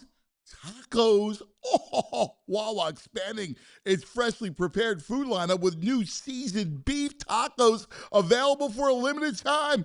Built to deliver bold, craveable flavor in every bite. We're talking warm, soft tortillas filled with Wawa's savory, juicy, boldly seasoned beef, plus fresh toppings that you can customize your way. You got options too, from seasoned beef, chicken, steak, black beans, shredded cheddar cheese. Pick up 2 spreads like salsa roja, garlic aioli, barbecue, ranch, buffalo, chipotle, and you top it off with shredded lettuce, salsa, fire-roasted corn, onions, or pickled jalapenos, all packed in a 6-inch soft flour tortilla, making it perfect handheld or on-the-go option. Seasoned beef tacos doesn't stop, all right? It's available across the full lineup, including burritos, bowls, and quesadillas, so you can mix and match and build the meal that fits your appetite. But don't wait. The lineup is only here for a limited time while supplies last. Next time you're at Wawa, grab a taco and find your new go-to order. All right, welcome back. Bo, Good Times, VG, as we hanging out. Hey, you got a nice yo. Let's just send a yo out to your brother. Yeah. So I saw you got the Big Brothers, Big Sisters flyer back there. I was in the Big Brothers program and want to give a shout out to my little brother, Steven, who is getting married on Saturday. All right. Nice. Shout out for Steven. Bro. All right. That's great. That is very good. Congratulations, Steven. That's beautiful. How long does that relationship go back to? When did you first meet? Wow, 20 years ago. Wow. Yeah. So that? he was like 8, and then I was kind of hanging out with him That's all. once a month until he was like 18, and then He went off and did his thing, and now he's getting married, and I'm going to the wedding on Saturday. That's awesome, man. It's awesome. Very cool. I love that. What a great program that is. It really is. It's awesome. Definitely recommend anybody out there looking for something great to do in the community. It's a really wonderful program. Yeah, Fantastic. Man. Yeah, that's great. We do a lot with that program. We really do. Bo, so now what? It's vacation. Now we get into the Eagles 26, baby. Dude, I can't wait for that. I saw that Ben put together a nice social campaign for it. Yep, Lindsay has put together some really good clips as well. First, our discussions that we filmed, they will premiere Monday and Tuesday. Defense on Monday, offense on Tuesday. So that will be the all PHLY Eagles show on Monday and Tuesday. Yes. And so that is the sort of the opening foray, the big picture discussion about who we think should potentially be included, who's going to be at the top, and then we will begin rolling out the actual ranking on Thursday with 26 and 25. All right. We should what's the ranking? The top 26? Top 26 Eagles of the 2000s. Since 2000. Okay. What do you think, Good Times? Who's your number one? Is it Dawkins, Kelsey, Lane Johnson, BG, Fletcher Cox? Are we talking Jalen Are we Hurts? talking talent? Or are we talking what they meant to the city? Everything A little bit included. everything? You can take it however you want, but yeah. It's really tough. I mean, my brain instantly went to B-Doc. Yes. Because he's still I was just, the Dawkins. I went Dawkins one. Yeah. I went Dawkins he's one. still just kind of the face. He's the attitude when the team first kind of shifted into being a perennial challenger for the title. He was the face and the heart of that. So that has so much value to me, because I don't know if those other guys become the players they are without B-Dog kind of setting the tone and saying, this is now a championship caliber franchise. Because we weren't that before B-Dog got here. We had good teams, but we weren't. I agree. We weren't competing for the Super Bowl every year. It was Andy and Lori, and obviously a lot of parts to that puzzle. But you're he right. was the face and the heart of that. He was. Those were the brains of it. He was the heart of it and the soul of it. And he was just brought so much excitement and energy to the fan base, and that just has kept rolling like a wave for 25 years now. So to me, I mean, we had it. I had Dawkins 1, Kelsey 2. Where's Lane come? Because I might have You Lane can make a number case for Lane as high as number one. I got make 3. that case. 3? Yeah, I put Lane 3. Yeah, they just feel like a different team when he's not out there. It's hard to ignore what Kelsey, because he was here so long. Yeah, and was part of dependability. And he was the heart and soul guy. And heart and soul once again is the key term, and this is Philly, and that's where heart and soul are what we're all about. That's kind of our identity as a city. And so Kelsey kind of carried that Dawkins thing right over. We're I'm not just here to play football. I'm here to be a part of the city. Yeah, what's nuts is, you could argue that the 2 of the 3 are offensive linemen. Yeah, how wild is that? Wow, right? Argue 3 of the 4 if you want to throw Jason Peters in there. Yeah, right up there. G deserves a shout, and Fletcher Cox. How he's excluded from this list? Yeah, players only. Players. Players only, yeah. But you're right. Linemen, you're adding BG, you're adding Fletch. So the Fletch. top 6 is of non-quarterbacks at least. 5 defensive 5 linemen. Yeah, and then your top guy is a defensive guy. Right. A safety.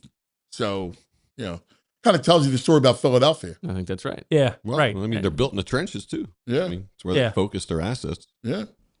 Anyway, looking forward to that. Starts Monday on the All PHLY Eagles show.